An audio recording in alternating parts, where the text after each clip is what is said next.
Well, the Liverpool fans in the corner, there's no colour there, there's no noise coming from there, it's all coming from the Arsenal fans. There's a red and white mosaic, striped mosaic going around the Arsenal fans, around this Emirates Stadium. And I don't think those travelling Liverpool fans will have experienced anything quite like this at the Emirates before, and that's because this looks like it's going to be Arsenal's title-winning season at last, after all these years. And long-term Talksport listeners will know that I am not a big Arsenal fan, but even I enjoy watching the Gunners this season. That was hard to say. Last game here, Arsenal made a statement destroying Aston Villa. This could be an even bigger statement, taking 3 points from Liverpool on their way to taking the Premier League trophy from Liverpool. It's another big one, live and exclusive on Talksport. Arsenal-Liverpool with former England midfielder Danny Murphy alongside your commentator Sam Matface. Thank you, Adrian. Good evening, everyone. It is a meeting of last year's champions and a team that are desperate to replace them on the Premier League's throne. There is no doubt that Arsenal are the league's dominant force, fired by summer additions and a defensive stability that has seen them concede just 14 goals in 20 games. Luck deserted them last season at times. It might just aid them this time around. Manchester City and Aston Villa dropping points yesterday, and that means the prize on offer tonight is an 8-point lead at the top of the Premier League. But fortune does favour the brave, and from near misses and wilting under pressure, the talk now is of ruthless maturity. Unlike previous years, Mikel Arteta's squad no longer panic. They suffocate their opponents. Down at Bournemouth, they turn the game on its head.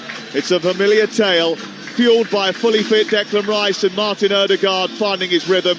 Win tonight, and the Gunners will look like a team on an inevitable march to the trophy. Liverpool are at a bit of a crossroads. After recovering from a mid-season stumble, the slot machine has stopped paying out again. Injuries and absences have not helped, but a win in this statement game certainly will. It's live and exclusive to national radio and only on Talksport. Arsenal in red-bodied shirts with white sleeves and white shorts, red socks, shooting towards the clock end in the first half. And Liverpool in their away kit of off-white jerseys with black shorts and white socks, attacking the goal away to our left. Arsenal have Breyer in goal, Timber, Saliba, Gabriel and Nkapie. Zubimendi, Odegaard and Rice, Saka, Gyökeres and Trossard in the attack. Liverpool have Alisson in goal, Bradley, Konate, Van Dijk and Kirkes, Gravenberch and Szoboszlai, then Frimpong, McAllister, Wirtz and Gakpo. They have 48 points from 20 games, 10 of the previous 13 Premier League teams to have 48 or more at this stage of the season went on to win the title.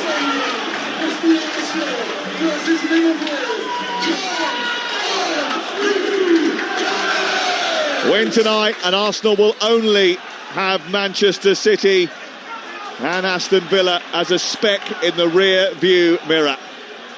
We're off and underway, live on Talksport, with Liverpool getting us started, kicking the ball long towards the Arsenal goal. And Danny Murphy, a trophy winner with Liverpool, is here. What should be the first priority that Arne Slot insists on tonight? Winning your duels, first duels, and don't take any risks playing out from the back early on. Nice to see what we thought was right. Gakpo left, Frimpong right. Get that ball in behind it, down the channels, let them use the pace, turn Arsenal round. Collision between Timber and Gakpo in that left wing position. It is Florian Wirtz who's playing as the false 9 this evening. Szoboszlai just behind him, Gravenberch alongside McAllister in a deeper lying midfield position. There's a free kick actually on this near side in the right fullback position for Arsenal, which Jurriën Timber, so versatile and so helpful for Arsenal this season, plays across the back line into the rock-steady partnership of Saliba and Gabriel, whose influence actually has been so apparent at both ends of the pitch since coming back from injury, Danny. Yeah, he's such a huge player for Arsenal in both boxes, and also his aggression to win the ball back. He loves battling with forwards, great in the air, and the partnership they've got. Talk about partnerships a lot, and those two is one of the best in Europe. Poor clearance by Conor Bradley from the right fullback position. He elevates the ball straight out of play over on the far side. It's damp, wet conditions here in North London with the rain still streaming from the sky. The floodlights on. There is a crackle of anticipation in the air. The Arsenal atmosphere is terrific as they move the ball forward into Ødegaard, whose performances have been stellar in the last few weeks, and I think his reintroduction in the team and hitting form at the right time has certainly helped Arsenal turn what was solid and stodgy wins over the course of the early winter into more emphatic ones and more commanding performances. Manchester City's drop points yesterday has made the gap just 5 points between them and Arsenal. Victory tonight establishes an 8-point lead for Arsenal. Whilst others have stumbled, Arsenal have been the only team in the Premier League to win all 4 games over the festive period. Here is Saliba on halfway, dabbing the ball up towards Gyökeres. Back to Ødegaard, can't quite hold on to it, and then it's nudged out for a throw on this near side in front of the Arsenal technical area, and Gakpo will leave that for Milos Kerkez. I'll tell you what, that was aggressive from Van Dijk on Gyökeres, you know. First pass into him, right through the back, winning the ball. Getting the ball back because Gyökeres' touch was poor because of the pressure from Van Dijk. Well, Arsenal have only lost 1 game of the 17 Premier League matches, the last 17 Premier League matches, since the 1-0 defeat to Liverpool on August the 31st, and that was the only game in the last 31 that Arsenal failed to score in. It's been a bit of a nemesis for Arsenal. That's the ball. It goes down the channel from the right side from Konate, looking to send Frimpong away. Causes Nketiah a bit of an issue, actually, when the ball goes out of play and away for a throwing down by the corner flag. Sam, the pass was great from Konate because it's into an area where Nketiah has to sprint back and Frimpong beat him for pace. It's just a great outball to get Arsenal back if you're under pressure. And that's what we were saying in the build-up to the game, wasn't it? You know, those 2 wingers, Gakpo and Frimpong, can provide that tonight for Liverpool. We know it's going to be a different blueprint for Liverpool tonight. It's likely to be similar to that 1-0 victory away at Inter last month. A tough away trip to an informed team. Liverpool limited the opposition to very few chances in that game and then took their one chance when it ended up turning up in their favour. A penalty kick which got them over the line. The ball is on the halfway line as Liverpool squeeze them inside their own half and then go back to their goalkeeper Alisson, who in the driving rain kicks long through the middle of the pitch up towards Gakpo, but he doesn't really go and engage with that. It goes over his shoulder and then Timber sends it back to his let goalkeeper. It play on, ref. He's flagged for offside, didn't need to. Didn't know they had the ball. Zubimendi has it. And now on to Saliba. Did you like playing in these sort of conditions? Not really. I mean, I don't mind a wet pitch, but this is really heavy rain, isn't it? Yeah. I'm pretty pleased that we're at the back of the lower tier of this stand because the first 10 rows are getting absolutely soaked down in front of us. We're on the halfway line. Timber is over the halfway line, chasing into the right wing position. The bounce of the ball just takes it away from the Dutchman and it flies out by the corner flag and away for a throw into Liverpool, away to our right hand side. Arsenal 0, Liverpool 0. 4 minutes played. You're listening to Talksport live at the Emirates Stadium in North London. It is the 10th of 10 live Premier League games that have been on the Talksport network this week, on the Talksport app and beyond. And by the way, if you think that's good, we've got 11 for you over the weekend from the FA Cup third round, and we can't wait for that. It starts tomorrow night with Nottingham Forest's trip away to Wrexham, and it finishes on Monday night when we'll be at Anfield for Liverpool against Barnsley. Here is Conor Bradley chasing into the right corner of the field. He's under pressure from Trossard, who has got an elite mentality, and he's played incredibly well recently, and he comes up with big goals, and he usually comes up with a goal against Liverpool. He's scored more goals against them than any other opponent. That'll be a good battle, Bradley and Trossard, because we know Conor Bradley, he's quicker than Trossard and he's more than willing to have a scrap. Yeah, he makes more tackles than anybody else in the Liverpool team, Conor Bradley. He does sometimes overstep the mark. That's given away by Alisson rather cheaply. Trossard has helped it on, but Gyökeres was a little bit late getting out from the back, and as a result he was in an offside position, couldn't engage, and it runs back through to Alisson, whose misplaced clearance doesn't come to anything, and it's back in the Brazilian's arms away to our right-hand side. 0-0 to score, 6 gone. Gravenberch receives it off his goalkeeper, plays it wide to Konate, back to Gravenberch once again. The Dutchman just travels slowly forward, pauses with the ball, then lays it into Alexis McAllister, who turns it out to the far side where Conor Bradley receives it once again. Good play. Ball is switched by McAllister out towards the near touchline, where Kerkez brings it down. The Hungarian tries to take on Timber, lifts it over his head. Gakpo goes towards Saliba, who clears on the volley out towards the near touchline. It's out for a throw down on this left-hand side. Szoboszlai with his hair tied back, at the top of it anyway, in a little bun. Takes a heavy touch, but manages to steer it to Alexis McAllister, and there's a bit of space here for Kirkes to run into, and he gallops down the left-hand side for Arsenal. Poor ball into Florian Wirtz, and it's given away. A couple of good passages of play from Liverpool. What I did notice was Odegaard having a little pop at Gyökeres because he wanted him to press more. Gravenberch dropped in to make a 3, and they played their way out lovely, and Odegaard was shouting at Gyökeres to press and go, and he didn't. He wants that intensity, Odegaard, early on in the game. I don't blame him. Well, there is a 14-point chasm between Arsenal and Liverpool. Liverpool won't bridge that, but they can certainly close it a little bit. Their motivation is to ensure that they cement their place in the Champions League for next season. It's worth remembering that Liverpool are on a 9-match unbeaten run in all competitions going into today's game. Gyökeres trying to run in behind here. The ball sent forward by Saliba. It's a little bit too heavy and too close to Alisson, who comes out to the edge of his 6-yard box and collects it rather easily. It's also the wrong pass in this weather. With that, I think it looks like they've got the wind as well in the first half of Arsenal, but it's too straight. It's going to bounce off. You've got to play it along the deck side for him, down into those channels. Here is Kirkes, left side. Saka goes across. Has had a very good record against Liverpool. He has scored in each of the last 3 Premier League home games against them, and no player in Arsenal's history has scored in 4 straight home games against the Reds from Merseyside, who have the ball in their hands down in front of us. The game between the two earlier in the season was very tight and ended up being settled by an amazing Szoboszlai free kick late on. Here's Gyökeres trying to help it on towards Trossard. Again, didn't get enough on it, Gyökeres, but he's done well enough to win it back for Arsenal. In the centre of the Liverpool half, it's Nkapie back to Gabriel, who travels down the left side and then decides to check, come back and wander infield. Odegaard, now right of the centre circle. Travels back the way towards the left and through the centre circle back to Gabriel. Trossard goes long then short with his run and then picks the ball up halfway inside Liverpool territory, then tries to twist away from Bradley. He plays it back infield to Zubimendi. Zubimendi finds Odegaard. Out wide to the right, with chalk on his boots is Saka, travelling down the touchline. Gakpo's there for company, cuts in, plays a left-footed ball in towards the penalty spot. Trossard was going towards it, Bradley had followed him in, and it was good defending by the Northern Irishman. Really good defending. Followed him all the way in. Exactly what you've got to do. You can't switch off for a second against this Arsenal side. It's good movement from Trossard, actually, wasn't it? Yeah.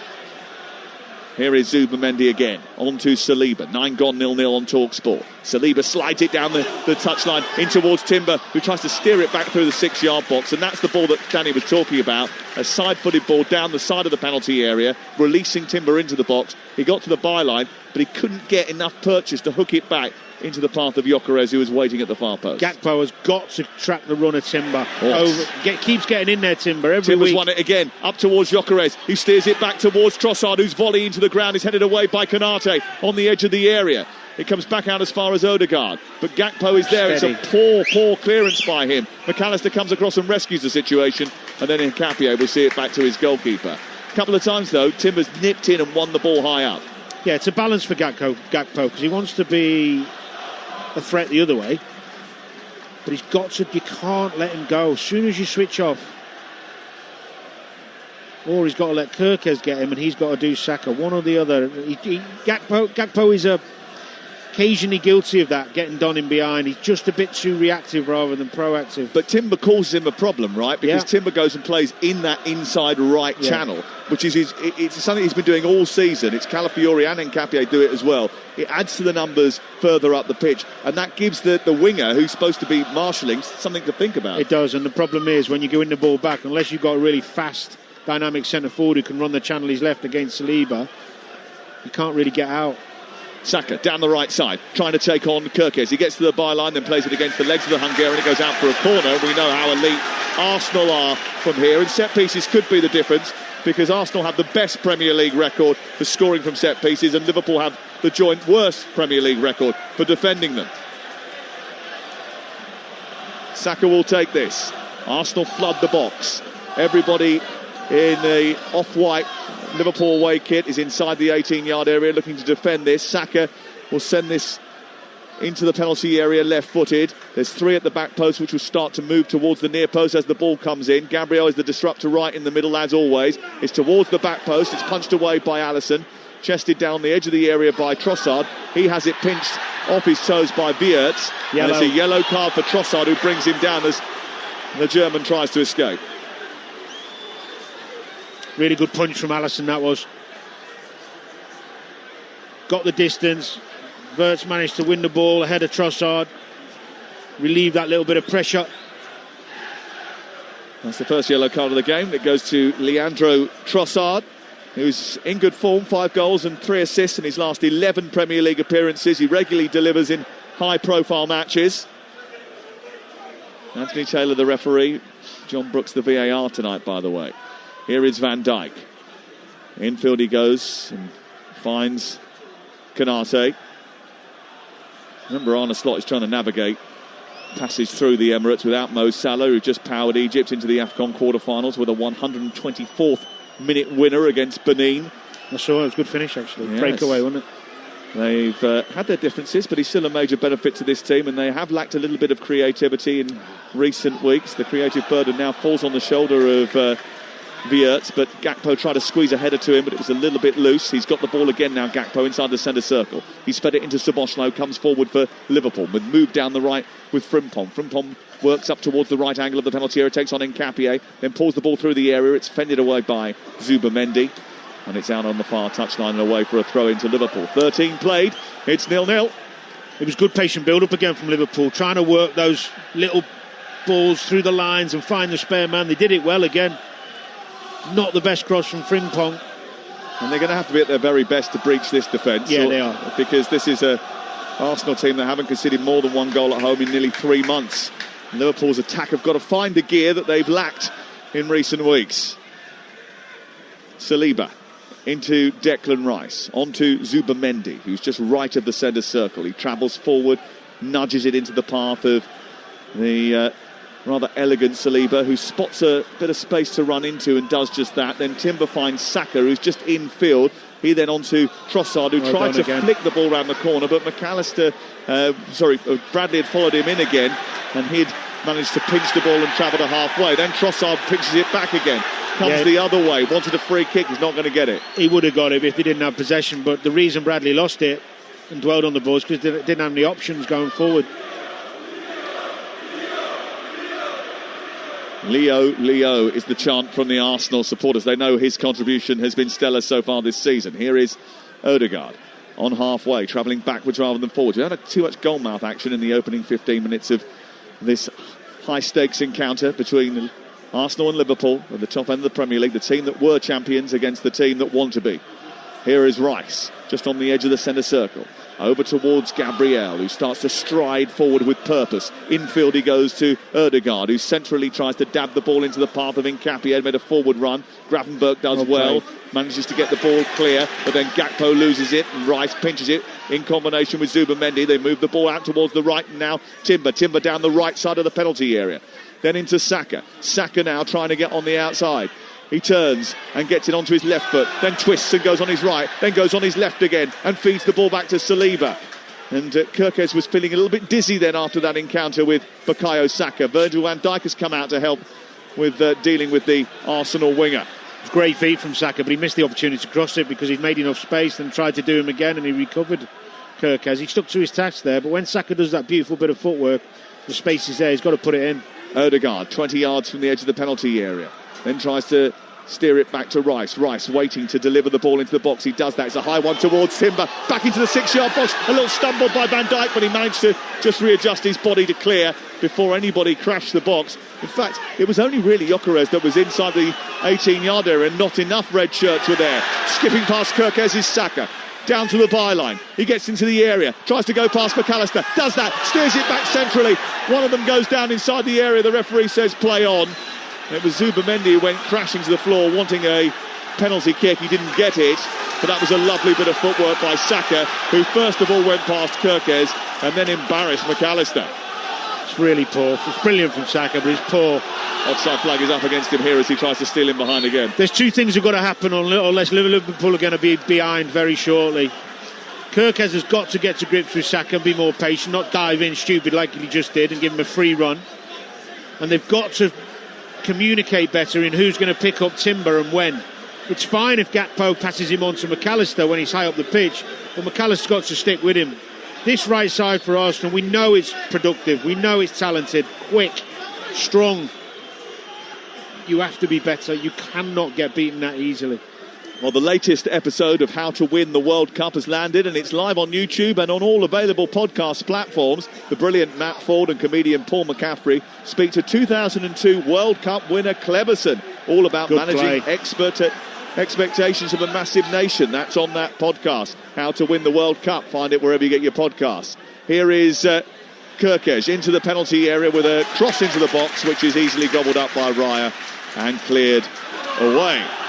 Ball sent long up towards Ødegaard. Now on to Saka, right side, bit of space for him to run into. He travels down the right wing position, looking for Van Dijk. Van Dijk backs off him, but Saka keeps hold of the ball. He gets it onto his left foot, angles it to the far corner, and dropping down to his right to make the save was Alisson. It was an easy one in the end for the Brazilian goalkeeper. Just prior to that break from Arsenal, Liverpool had a really good attack, got themselves into a great position. Kirk has his deep ball from where he was. He had space to go into. He plays a deep cross to nobody. There's no confidence or conviction in that. It's poor quality. If you don't want to cross it, keep the ball, keep working it. His crossing ability last season when he was at Bournemouth was... His confidence is shot though, isn't it, with the ball? Yeah. He really is. That's the change, isn't it? It's a different environment, and we talk about it a lot with other clubs, but the Liverpool shirt just weighs a little bit heavier than others, and you have to perform. The pressure is there. The gaze is on you continuously. 18 minutes gone, 0-0 the score. And Danny Murphy knows what that's like. The gaze being on him continuously. I used to. His Not so much anymore. There was a good few million people watching you last night, if I remember rightly. Oh, good point, yeah. Here is Rice onto Saliba, and then back across field towards Zubamendi, who chests it down, and he's got a bit of space to manoeuvre into, and then he sends it wide onto Nkapie. Nkapie, the Ecuadorian, back to Gabriel. They're in the midpoint of the Liverpool half here, Arsenal, just keeping the ball, waiting for that moment patiently to try and pierce the Liverpool defence. Liverpool haven't conceded too many goals recently. In fact, their games, the last 6 Premier League games, none of them have featured more than 4 goals. It's been quite sedate affairs by their own standards. I'm just watching Timber's movement. He's brilliant. He keeps picking up different positions. Terrific, mate. But when you've got a spare centre-half, Van Dijk and Konate, they could help as well when he goes in like this now. Here he is down the right-hand side, being trapped by McAllister. He produces a cross towards the far post. Oh, it's glanced away by Bradley. I think he got something on that. If he didn't, Nkapie has had to scurry out and retrieve it. Trossard now picks it up. He gets into a crossing position, floats it in, takes a deflection, away by Gakpo, who steers the ball towards the near side. Retrieved by Timber, and Arsenal continue to come on the attack. They're on the right with Saliba. There's 4 waiting inside the penalty area. He tiptoes forward. He then turns, then finds Saka. Saka in a pocket of space 10 yards back from the edge of the area to Ødegaard, and then on to Gabriel, and then on to Zubamendi. They're now on the left side of the box, Arsenal, as they change the angle of the attack. They go back into Ødegaard, who's got a chance to sweep the ball into the centre. It's flicked into the air by Konate. There's a collision which sees Saka fall on the floor after bouncing off of Kirkez. And then the ball comes back to Ødegaard. And Arsenal look to build again. That was a little bit loose from Saliba, who has given possession away to Liverpool. And they could have released the ball further up the pitch to Frimpong quickly, but they decided not to, Danny Murphy. It's not Szoboszlai's forte, his vision and his passing. He's got many attributes. That's not one of them. He was in. If he turned and just did the... Frimpong's given the ball away and Rice has picked it up. He's played it wide towards the left, and Trossard is being chased over by Conor Bradley, who has done enough to win a throw-in for Liverpool. I'm just watching Arne Slot. I would be screaming to McAllister 2 or 3 times now. He has let Timber run in behind him. Now he's taken on the responsibility from Gakpo to pick him up, and he's let him run. Now it might be a lack of athleticism or a lack of awareness. Either or, it's going to kill Liverpool because he keeps getting in. And if that means swapping him and Szoboszlai to get some legs back there to cope with it, if it means telling Virgil to pick him up and stop being safe and staying next to Konate, whatever it is. But if McAllister keeps getting isolated on the edge of that box with Timber, they're in trouble. Yeah, and let's be clear, Liverpool's defence, and that's not just the back 4, the defence as the whole team defending, has not been good enough this season, especially away from home. Liverpool have conceded far too many goals, 18 of them away from home in the Premier League alone. Only Leeds, Burnley and Bournemouth have conceded more away from home. And that's despite Virgil van Dijk actually leading a load of metrics in the Premier League. Yeah. And it shows you that there are other parts of the game that aren't quite working properly yet. Well, what you can see with Liverpool players, they're working hard enough. They're trying to do the job. Arsenal have got great movement, really good players, move the ball quick. So it takes good communication as well. Well, so far they've kept Arsenal at bay. 22 minutes gone. It's 0-0 in what has historically been a very high-scoring fixture. Ball back to Rice and then on to Saliba. Out to the near touchline, the Arsenal right. Urian Timber takes it on. He cuts in field. He looks up. He's got Gakpo in his glare. He turns it back to Saliba. And then it goes all the way back to Gabriel at the heart of the defence. 0-0 the score on Talksport. Tomorrow night we've got live FA Cup action for you. There's 11 ties over the weekend that we will bring you. And of course all the reaction to those big ties as well. Here's Trossard down the left, scooping past Bradley into the penalty area. Tries to pull it back to the edge of the 6-yard box. It's steered away by Frimpong and cleared away by Gravenberch. Little acceleration from Trossard there that just took the ball beyond Bradley. Yeah, but ball manipulation as well. So the chopping and the twisting and the turning. He's got a great low sense of gravity. It's great play from him. Well, those two wide players so far have looked a little bit potent for Arsenal, haven't they? Saka down the right and Trossard down the left. Two players that have good records against Liverpool personally. Here is Saliba. He's being hounded by Wirtz and then Zubimendi, followed by Szoboszlai. Saka, Ødegaard. Wirtz comes back and wins it. McAllister uses his body to shield the ball and then try to come forward. He plays it left to Szoboszlai.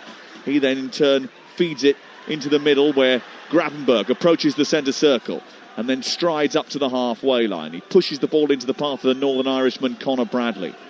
Then it comes back into Konate, then Van Dijk, and then into McAllister, and Liverpool just take the pressure off their defence for the first time in a little while actually, because a lot of the football's been played away to our right, Danny, in the Arsenal attacking third, and Liverpool just want to try and get up the pitch. That's what I'm talking about. Wirtz making the extra man dropping in gives Liverpool possession to get up the pitch, and the problem is when they get up the pitch, it's who's got the confidence and the ability to take someone on. Gravenberch trying to do just that. He beats Rice, gets the wrong side of him. Right-footed shot blocked by Nkapie. Bounces into the left full-back position where Leandro Trossard is there, and he kicks it clear, and then poor old Gyökeres is expected to duel with both Konate and Van Dijk. Good luck with that fella. Well, I mean, Konate is too strong for him anyway individually, so that's not going to be the ball for Gyökeres. But that was better from Liverpool. Nice and patient, little balls in and back and waiting for the spare man to appear. Then they can turn and get at Arsenal. Just feels like when they do get in that final third, who's going to be the man? Who've they got? Can Frimpong get some confidence and start beating his men and get some shots off? Arsenal 0, Liverpool 0 on Talksport with Sky Sports. Don't forget that with Now you can stream all the Sky Sports action flexibly, like Arsenal versus Liverpool live right now. Search Now Sports. This is Ryan Gravenberch of Liverpool, just in front of the centre circle in the Arsenal half. He plays it into Szoboszlai, who weaves his way beyond Trossard and creates a bit of space to push the ball into the path of Jeremy Frimpong, who's out on the right-hand side with his headband on and his hair braided down the back. He then sends it centrally. It works its way to Van Dijk and then Gakpo on the near side, the Liverpool left, before they go all the way back to the halfway line and retain a bit more possession, Liverpool. The Arsenal crowd try to raise their team with cries of Arsenal. Arsenal. The atmosphere that started so well just been dimmed a little bit as Wirtz comes forward, tries to find Bradley. Gravenberch reacts well on the edge of the area. It comes back to Szoboszlai and then on to Wirtz, and then Bradley once more joining the attack. Wirtz drops back into a deeper position here. And the problem is, as you've been stating, is it's okay for him to do that and make up the extra number in midfield, but someone then has got to go beyond him. Yeah, which Bradley tried to then. He nearly got him in. I think this is the best way for Liverpool to get a result, though. Even though they don't look like a threat, but they're at least controlling some of the ball possession, having a breather from defending. Might have to rely on a set play, might have to rely on one moment of magic to try and get them a goal, but this is their only way of getting relief from that Arsenal pressure and that constant attacking that we saw them have for, the last 10 minutes, 15 minutes? Yeah, that was always going to be the blueprint, though. Yeah, of course. Here is McAllister from Alisson, then Konate, then Bradley, right side, inside their own half. Now Wirtz, lovely little ball in field, and now a chance for Conor Bradley to gallop forward, and he releases Frimpong, and then Saliba almost put it beyond his own goalkeeper. It's cleared by Raya, and then it's a chip by Bradley off the bar, comes back to Gakpo inside the 6-yard box. He tries to shoot, it's blocked, and it goes across the 18-yard box and comes to Bradley again. He works his way to the edge of the area. He's still going. He bounces into Nkapie, and then it's cleared away. Well, what a chance for Liverpool to take the lead. What an effort from Conor Bradley. What a great move, by the way. Some brilliant football. Not sure what the goalkeeper's doing. Raya there makes a mistake, doesn't he, from the back pass that gives Liverpool back the possession for Bradley to have the chance. Tries to lob it over him. Hits the crossbar. Inches away from going 1-0 up. Big chance for Liverpool. Probably the best chance that either team have had in the game. Saliba's back pass was too strong. Raya reacted, gave it straight to Bradley, who chipped it over the top of the Spaniard. It hit the bottom of the crossbar, came back out, and Gakpo couldn't put in the rebound. Ball on the outside of the penalty area, right side with Frimpong. He worked his way into the box, left-footed towards the far post, looking for Gakpo, flicked away by Timber. And it goes off Gakpo and out for a goal kick away to our left-hand side. And it remains Arsenal 0, Liverpool 0, but Liverpool have come the closest. Good play from Frimpong. Confidence has grown a bit. We talked about that. Use his pace. As soon as he gets a bit of joy, he'll start thinking, yeah, I'll do it again. Vert's getting involved. Good little play. Good defending that was. Great chance for Conor Bradley, wasn't it? Picked it up, edge of the area, left-footed, drifted it over the top of Raya, and it just hit the underside of the crossbar and came back out again. David Raya complaining to Saliba that the communication wasn't right. So Saliba claiming back that his communication wasn't too good either. But either way, it didn't end up with a mistake. You need a bit of luck. It was costly. You need a bit of luck sometimes, to be fair. And it seems to go for you more when you're at the top than it does at the bottom, that's for sure. We don't see many mistakes from this goalkeeper. He's a wonderful keeper, Raya. Very rarely makes any errors at all. So reliable. Little misunderstanding there. Gave Liverpool a wonderful opportunity. But it was a good move from Liverpool just before that. The patience, the little intricate passing, the little ball round the corner. I think it was Verts or Szoboszlai. I couldn't quite see over there, but much better. Here is Gabriel. And then onto Zubimendi. Zubimendi moves the ball down the left-hand side, and it's collected now by Trossard. Trossard takes on Frimpong. Frimpong uses his body well, shields the ball from Trossard. The Belgian still snapping at his heels, and then it's played against Leandro Trossard. It goes out for a throw-in down by the corner flag. It remains 0-0 on Talksport. The Liverpool supporters over in the far corner certainly enjoying what is a very difficult trip on a Thursday night down to London, making their feelings felt about their team that have struggled a little bit, but they have won more Premier League away games at Arsenal than any other opponent in the Premier League. And they usually have fruitful trips down to North London. Ball sent long by Bradley. Comes back towards Trossard, who feels he was pushed in the back, and the referee concurs, Danny. Yeah, a bit too keen to win it there, Conor Bradley. Maybe one of the small things in his game that he needs to improve on. He always wants to try and win it. It's a poor throw-in, actually. Trossard goes over rather easily. Yes, as is the way. Currently Arsenal 0, Liverpool 0. For the latest odds, you can go to Ladbrokes, where right now you can get Arsenal to win it 20-13 on. You can back Liverpool at 5-2, or you can back the draw at 9-2. That's all thanks to Ladbrokes, 18+, begambleaware.org. Here is the free kick then. Declan Rice is going to take it. Set piece specialist. Slavia Prague manager said he was the best in the world. I asked him about that actually when I sat down with him a couple of weeks ago, and he said to me, I don't know about that, but I reckon I'm up there. He has the free kick over on the far side. 5 yards back, left from the edge of the penalty area. It's wide on the Arsenal left. He'll hit it right-footed, an in-swinger towards the goalkeeper. It's too close to him, and it's a dolly up for Alisson. Oh, brilliant, brilliant.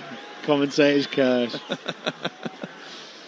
He's been pretty effective over the course of the season. He's been really good. His consistency is good, and it's not an easy thing to do, Sam, constantly taking free kicks and corners and putting them in good areas.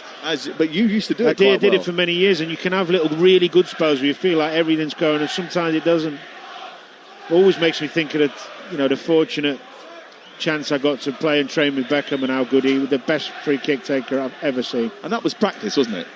I think he just had wonderful technique and practice. Yeah, he practiced a lot, but his technique was just phenomenal. 0-0, 15 minutes to go before half-time. And two of the top teams in the land, Arsenal top of the table, Liverpool in fourth. Ball swung out towards the near side. Saka is fouled by Kirkes. Slot's fuming. And I don't think it was a legitimate foul. Is that what you're suggesting? No, he's fuming with his own player, I think. As the ball's come over, he lets him get the first touch. You can't then grab him and get that tight. You've got to work. Keep him going backwards. Stay nice and low, ready to spin if he wants to try and turn you. It's like what you'd tell a 17, 18-year-old who's coming a team really keen to do well. And also the other thing is it gives Arsenal a set-piece opportunity from a range where they can deliver the ball into the penalty area. I mean, it's quite a long way away, to be fair. It is, but it's still dangerous. But when you think of the mindset of Kirkers, it's there's one thing we know he's trying hard and we know he's quick and aggressive, but composure. Where's the composure? Taken short, and Saka wasn't ready for it from Rice. It comes back to Ødegaard, who swings the ball into the penalty area. It should be dealt with by Konate, and he leaps up and heads the ball away, goes out for a throw-in over on the far side, and Leandro Trossard will restart it from the touchline. Into Zubimendi, is immediately engaged by Frimpong, goes back to halfway, and Ødegaard, and Wirtz puts him under pressure, and it has to be sent to David Raya in the Arsenal goal away to our left-hand side. Mikel Arteta, who is soaking wet, comes out to the edge of his technical area and puts his palms up as if to say, calm things down, don't rush things, be patient. Do you know what I am surprised by? On a slot, I know from being bald that if you stand in the rain this long, it doesn't half get down your head and your neck and all that. Yeah, you need a hat or something. He's just letting it bounce off it. It's bizarre. Well, it's a very shiny ball. It is shiny. Well, it's wet, that's why. Yeah. But neither of them are wearing hats or having any head protection. No, but yeah, I mean, Mikel Arteta's got sort of that Lego hair, like Crook. Yeah. It doesn't really matter what you put on it; it always stays the same. I think Arteta's a bit better looking now, don't you? Well, I mean, it depends what app you're on. Here is Saliba down the right side of the centre circle. I think Liverpool have done well, actually, nullifying the crowd a little bit from the early part of the game when Timber and Saka were getting so much joy. They've managed to compose themselves and play, get on the ball, keep the ball, work through the lines and get in some good positions. Yeah, it's a pragmatic approach from Liverpool, as we expected it to be, but it is one that so far has just quelled Arsenal and quelled the crowd here. Well, we say pragmatic. It's how they've been for a little while now. In quite a few of the games, they've been trying to play out of choice, though. Yes, because they want to try and gain control in games more and not have end-to-end basketball games and lose loads of games like they were. Yeah, which I understand. And that's seen them being accused of plateauing a little bit and being dull and boring, but actually it's a revert to control, isn't it? Yes. But I think if you were to come any team here 35 minutes in and you're 0-0 and have had the best chance, you take it.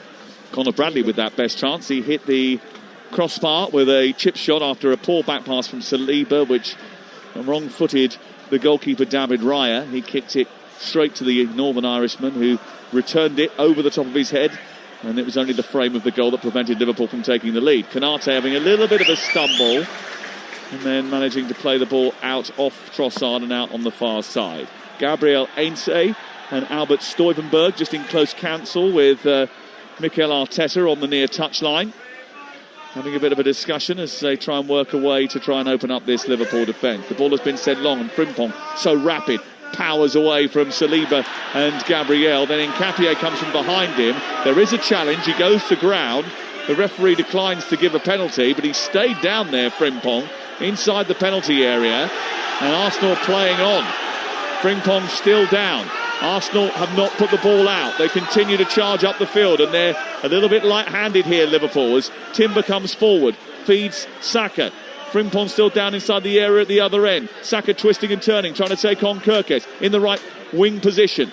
He sends it centrally to Zubimendi. Zubimendi waiting to try and find Rice. Rice now down the left side onto Trossard. Trossard inside the penalty area. Gets it onto his right foot. Looks for an opening. Takes a deflection. Sneaks past the post and goes out and away for a corner kick. And there is a little bit of an explanation here for Virgil van Dijk as to why Anthony Taylor did not stop the game. He's explaining that. There's a bit of pushing going on between Rice and Van Dijk. They're not going to give a penalty. He's still down inside the area, Frimpong. He needs some treatment, doesn't he? Eventually he's called on. There's still a bit of a melee going on. Rice and Van Dijk in close communication. When we do restart, it's supposed to be an Arsenal corner. Well, we haven't seen a replay, but what I don't like is how long Frimpong stayed down. He did this in a game recently as well. I think it might have been at Tottenham late in the game. He took a little hand to the face and he stayed down and left his team one man down. Fine if he initially got fouled. If he did, he was going to get up, get on with it. I don't think he's hurt that badly. Well, Virgil van Dijk still in conversation with Anthony Taylor. Arsenal plotting how they're going to deal with this set piece. Raya has come out. And interesting, it's quite fascinating. Here we see now, it's great pace from Frimpong. Ooh. Well, Nkapie does seem to stretch out his right foot. I actually think it's his own. But I think he puts his foot on the floor in an odd position, doesn't he? Yeah, he's done it himself. He slipped. I take it back. Sorry, Frimpong. That looks a bit noisy. He's gone over on his left ankle. It's nothing to do with Nkapie. Well, Nkapie's closest to him. And that's why the Liverpool players were asking for a penalty. No, he's actually gone over on his own ankle. Yeah. He's getting back to his feet now. He's getting booed. But that did actually look quite sore. It did. The ankle flexed in the wrong direction. And sometimes it takes a while to come back to you. But what the Arsenal fans aren't seeing, of course, is that he didn't appeal for a penalty because he didn't get touched. He's not saying that. He just went down because he tripped. Arsenal 0, Liverpool 0 on Talksport with Enterprise Rent-A-Car. Whatever it is, they're here for it. We're going to have a corner kick on this near side. And Arsenal are going to whip this into the penalty area and try and score yet another goal. And to be fair to Arsenal, why would you kick it out? No, I mean, we talk about this all the time. I agree, yeah. You know, just play on. If it's that bad, the referee will stop it. It's his responsibility, not Arsenal's. They've scored 14 Premier League goals from set pieces. They line up another one here. Saka to take it. Puts his right arm in the air and then he left-footed drills the ball in towards the edge of the 6-yard area. It's only half cleared by Virgil van Dijk out towards the far side. Picked up by Rice. Rice is going to run towards the edge of the penalty area. He bursts into the box. His right-footed ball run across the face of goal. He's not met by anyone. And it goes out on this near side and away for a retrieval from Saka. It's a great ball in. Super ball. Here is Saliba into the back edge of the penalty area. Gabriel charges at it. It's away by Van Dijk. It comes out towards the midpoint of the Liverpool half and Arsenal tidy up before Gakpo can escape. Great ball from Rice. You expect your centre forward to be in there volleying that in. Yeah. Where was Gyökeres? Here on the left side is Nkapie. Charging forward now for Arsenal. We're on the front foot here with 7 minutes to go before half-time. It's still 0-0. Ball played against Gravenberch. Goes out for a throw-in. And Arsenal will take it from the far side and look to try and continue to put pressure on. But that ball from Declan Rice down the left side, charging towards the edge of the penalty area, flashing it through, left-footed, through the 6-yard box. I mean, Gyökeres was outside the 6-yard box. Yeah, you've got to be anticipating, haven't you? The other thing was about that is Rice picked the ball up and had about 7 or 8 steps before he got into the box, so you knew what the plan was. Exactly that. 6 minutes to go before half-time. Tomorrow morning when you wake up, Alan Brazil and Ray Parlour will be back together on Talksport Breakfast, 6 a.m. They'll be going through all of the night's football and a lot more as well. I think Al's got his proper cut back now. I don't know if you saw that this morning. It is available on YouTube or on your smart TV as well, by the way, so you can watch the show from 6 o'clock tomorrow morning, Talksport Breakfast. Here is Gabriel. Lovely swirling pass out to Saka. Saka by the touchline on this near side. Into Ødegaard, back to goal, being chased by Alexis McAllister. The variation in the Arsenal attack where Ødegaard goes into that inside right position, or Zubimendi joins the attack, or Timber goes in there. Yeah, really that good. Causes problems, I think. It does. Liverpool have shown really good discipline on the defence. Just on occasion they're getting caught out, but not as much as they were early on. It's just concentration constantly. Who's picking up who? Well, I mentioned that they conceded quite a lot of goals away from home, but they have been resolute so far in the game. It's 0-0. They've done well, better than I actually anticipated as I was walking to the stadium. So I heard you on White and Jordan being a little bit concerned about the result here. Well, I think how can you not be? Arsenal have been dominant here. Liverpool haven't been playing great. Here is Gabriel into Gyökeres, who drops deep to nudge it back to Gabriel. Down the left side of the box now is Trossard. Trossard approaching the penalty area, gives it back to Gabriel. They're so patient, Arsenal. Sometimes that can translate into maybe a little bit too patient. But let's see how it materialises here. Timber down the right side, looking to get into an advanced position. And he can't get the ball down the side of the box, and it remains 0-0. But he gets it now, down by the byline, chips the ball towards the far post. It's over the head of everyone. Not a great delivery, actually, and it's cleared away over on the far side. They've had a lot of the ball. Arsenal, 55% possession. Timber again there. Problem again. First time he's got in a while, but when he gets in, he doesn't half put good balls in. He does. And really that was a nice. little bit deep, wasn't it? Yeah, but it's still in a great area. Here is Gabriel striding forward into Saka. Saka with his back to goal, tries to turn away. He wanted Timber to make that run a little bit earlier, didn't do so. They've lost the ball now in the left full-back position as Liverpool look at it. Then there's a foul on Gakpo. That's going to be a free kick with 3.5 to go. There's only been 16 touches inside the opponent's penalty area. 10 for Arsenal, 6 for Liverpool. It's been that sort of game, hasn't it? The defences have kept the attackers at arm's length. Yeah, I think Arsenal, we've seen it before in games. Villa came in and did well first half, actually. Second half, they upped the levels and really took more risks.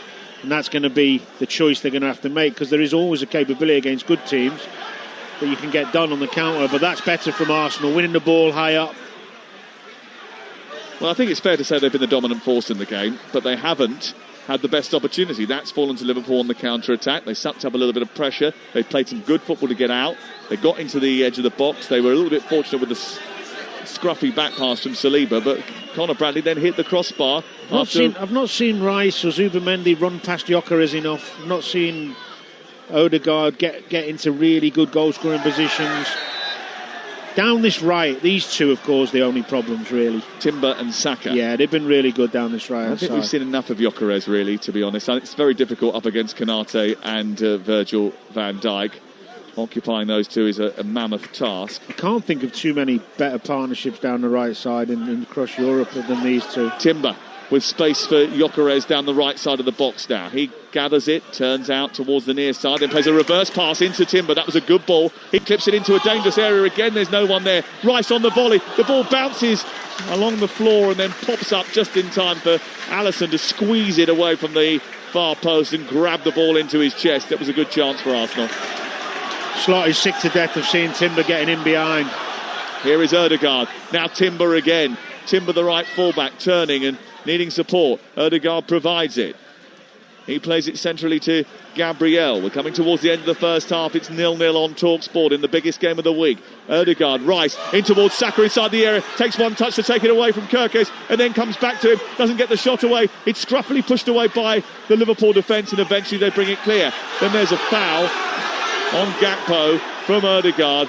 And he's not happy, Martin Odegaard, because the momentum of the attack slows. They thought they'd got Saka back down the right-hand side, and he's just had a great chance because... I'll tell you what, Kirkes followed him in really... Well, I was criticising Kirkes going forward before. Defensively, this is brilliant. Stays on his feet, has a nibble. There you go. Stays with him all the way. It's all you can do. Don't jump in, don't give a penalty away, get the block in. Really good. They just about did enough there, didn't they, Liverpool? Timber's the problem, Sam. Timber is killing Liverpool. Every good aspect of Arsenal's attacks has come down this right side, and whether it's, as I said before, Kirkes, McAllister, Van Dijk, who's going to pick him up? They've got to sort it out half-time, otherwise that's where they're going to lose the game. Remember, Liverpool have no fit strikers available. Ekitike and Isak both unavailable tonight for Arne Slot's team. Isak for quite some time is going to be away from frontline duty. Ekitike, they hope, won't be away for as long.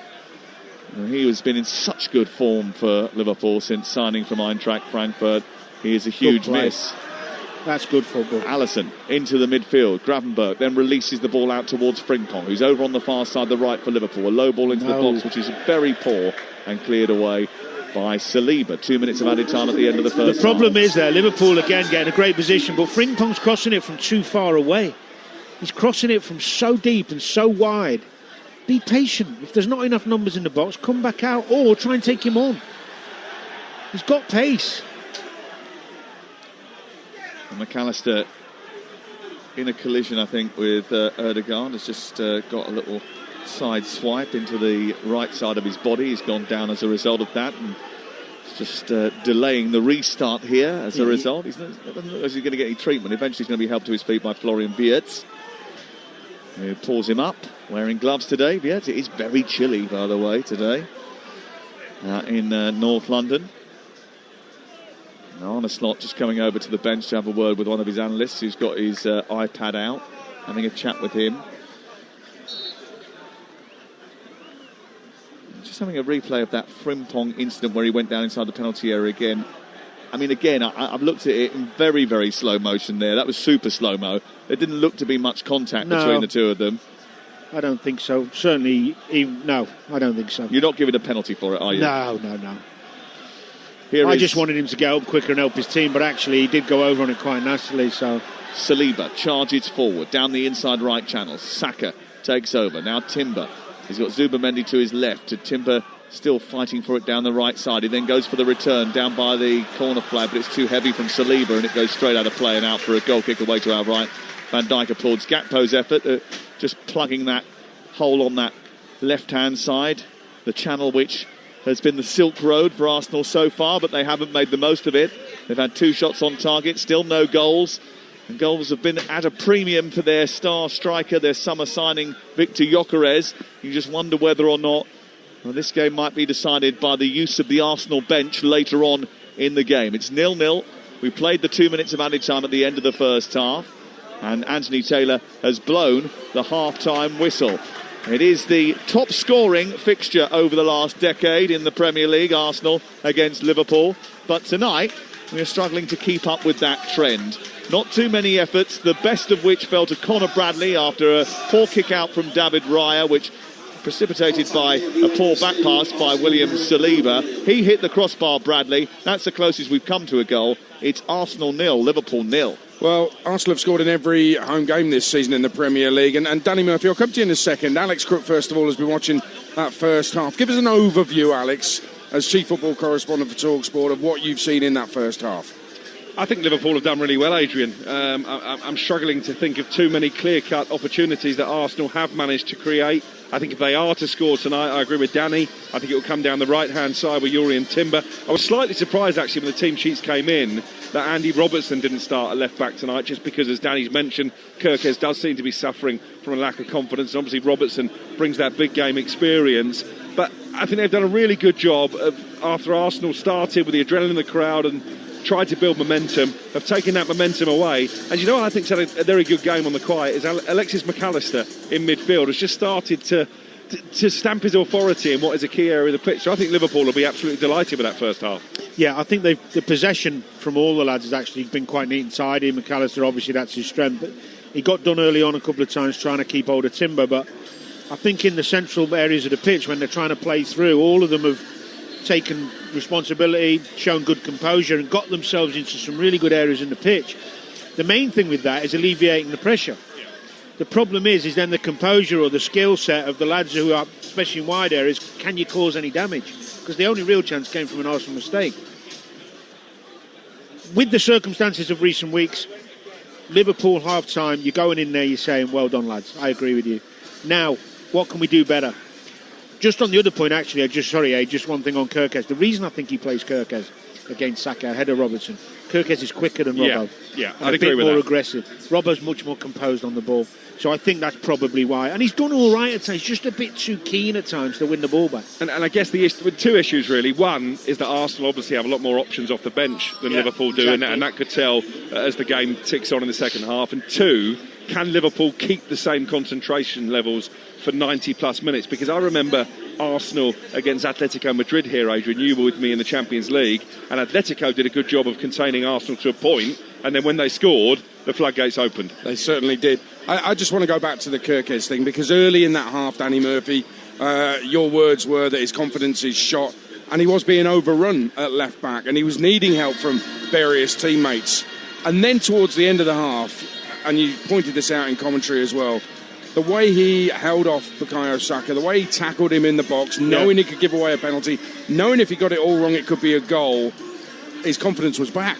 In 45 minutes we've seen the change of a player. Well, maybe I didn't articulate myself very well. I'm saying his confidence looks shot with the ball. So when he gets in these areas, I was watching him at Bournemouth last year, and Crooker will have watched him as well.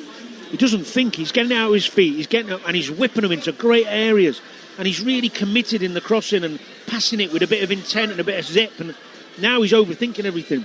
He'd rather just come back and play safe. The long-winded low cross to nobody earlier was a man struggling with his confidence with the ball.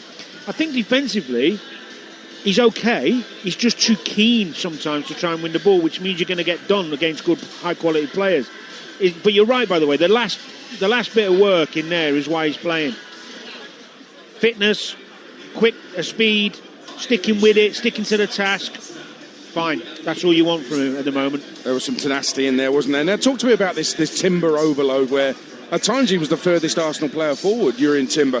He's kind of playing as an inside right sometimes. I've seen Saliba out on the right wing as well. They mix it up, they get overloads because their defenders go forward. But at the end of it all, Danny, it's still 11 v 11. So why can't Liverpool work that out and deal with it?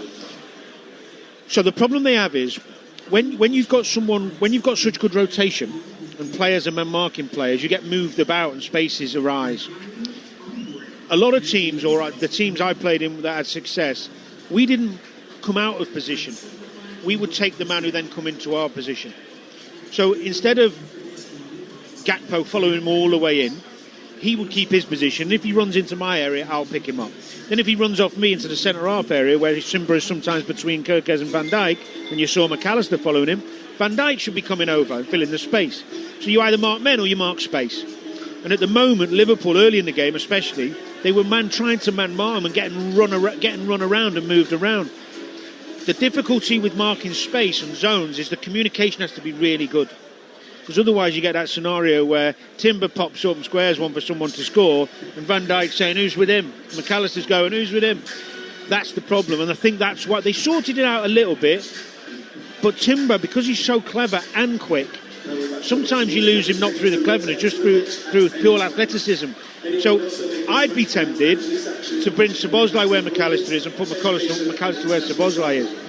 That's what I'd be tempted to do. What have you made of Florian Wirtz in that false number 9 position? Because I think one of the big issues for Liverpool in that first half is that when they have had the ball, they haven't really had that outlet up top. And probably Frimpong has been the best attacking outlet, but often his delivery has let him down. But I think Wirtz is struggling a little bit as that focal point of the attack. I think he's struggling in terms of what you see from him high up the pitch. But what he's done is he's give Liverpool an overload while you see them being able to outnumber Arsenal at times. He drops into a 10 when Szoboszlai drops back, or vice versa. So they'll have 3 or 4 of them. If you think of Liverpool's midfield 3, add Wirtz to that, because he's not playing as a 9, he's dropping in. You've got 4 against Arsenal's 3. And that's why Liverpool sometimes are getting in these really good positions. I think it's the lesser of two evils. I think if you bring someone on or put someone high up against those 2, you're losing the ability to get the possession that relieves the pressure. I know that sounds a little bit... The 4v3 in the middle, the 4 players Liverpool have in the middle of the pitch, and the reason they're able to have good possession against this good Arsenal team and get up the pitch. The problem with that is you lose the focal point of your attack. You can't have it all against this team unless you've got all your best players fit. Listen, I don't think it was a penalty. I think you discussed that enough in commentary. The only other thing I would want to talk about very quickly, Leandro Trossard got an early yellow card, and a few minutes after that, he's had a throw-in awarded against him. So in other words, Liverpool have got the throw-in. He thought it was his, and he actually threw the ball down on the ground and away. Now, last night we saw Jack Grealish's second yellow for applauding the referee. That could easily have been a second yellow. Now, maybe it was too early in the game for Anthony Taylor, whatever. But I think a lot of fans, players, whoever, want consistency, and there wasn't any there. Well, I didn't see that, and if it is the case, then yeah, the inconsistency is always what creates the problem, isn't it? So, I mean, these things only become more relevant if you don't get a result in the game, don't they? But, yeah, you can't have one game last night having certain levels of acceptance to behaviour, and then tonight we see a different one. It drives us mad, it drives the fans mad, and it drives the players mad. What I would say is, had he been given a second yellow, I would have thought it would have been very, very harsh, but it's just that consistency element to it. Imagine the fans. Oh. It's easier to send off Jack Grealish in that game last night than it would have been to send off Leandro Trossard here. I know you shouldn't referee the occasion, but they do, don't they? Right at the very end as well, wasn't it? You listen to Kick-Off live on Talksport with Enterprise Rent-A-Car, whatever it is, they're here for it. So, it's goalless. Arsenal 0, Liverpool 0, live and exclusive and only on Talksport. Kick-Off on Talksport with Ladbrokes. 18+ gambleaware.org. Incredible scenes here at the Village Hotel's Pub and Grill. Fans are taking their place in the fan zone with stadium-style seating, amazing views on huge screens, and we're underway. Lovely bit of dribbling there as she tackles the burger stack. Now they're getting down the wings. Sticky barbecue. Unbelievable. Oh, and he's hit the bar. And it's there. His favourite ice-cold beer. What a result. Catch every game live in the Pub and Grill at Village. Get in. Find out more at villagehotels.com. Hi Hi, just leaving work now. Sorry it's a bit loud. Basically, so I was thinking we could get Mackey's tonight. Had a Big Mac on my mind all day, and delivery fee on the app is now from 99p. So, you in? Of course you are. Ha, love you. Bye. Exclusively on the McDonald's app. 18 plus. Service fee and small order fee may apply. Participating restaurants. Serving times and T's and C's apply. It's another day at Screwfix, and Sir Mo Farah is still getting to grips with things. So, Mo, with Sprint delivery, we get the order to them in as little as 20 minutes. Okay? Mo? Mo? Done. He was on the 18th floor. Nice work. But, you know we use delivery riders, right? Oh, now you tell me. Sprint it in as little as 20 minutes. Screwfix. No stopping you. Conditions and geographical restrictions apply. As you can hear from my voice, I'm in a state of high acceleration. Yes, I am positively beside myself. The reason that I can barely contain my enthusiasm is the IKEA winter sale. 4 weeks of incredible bargains. The inexpressible thrill of finding precisely the right thing at the right price. Sale now on IKEA, the wonderful everyday. At Betfair, we believe that to play different, you need the right tools. The boots, the world-class tactics, the science-backed nutrition.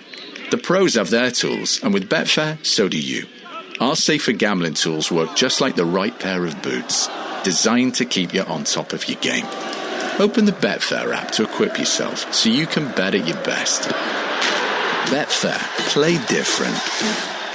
18 plus BeGambleAware.org. We all fantasize about our perfect home. Sipping a morning coffee out on the terrace.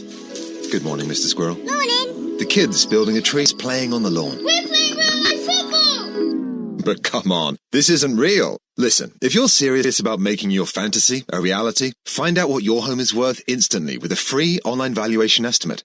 Get real about moving. Get on the market. Most common time to obtain an online quote between 1st of April 2024 and 30th of June 2024 was under 3 minutes. Excludes Northern Ireland. Kick off live on Talksport with Sky Sports. Stream the biggest Premier League games flexibly with Now. Like Arsenal versus Liverpool live today. Search Now Sports. 18 plus. Stream via internet. Terms apply.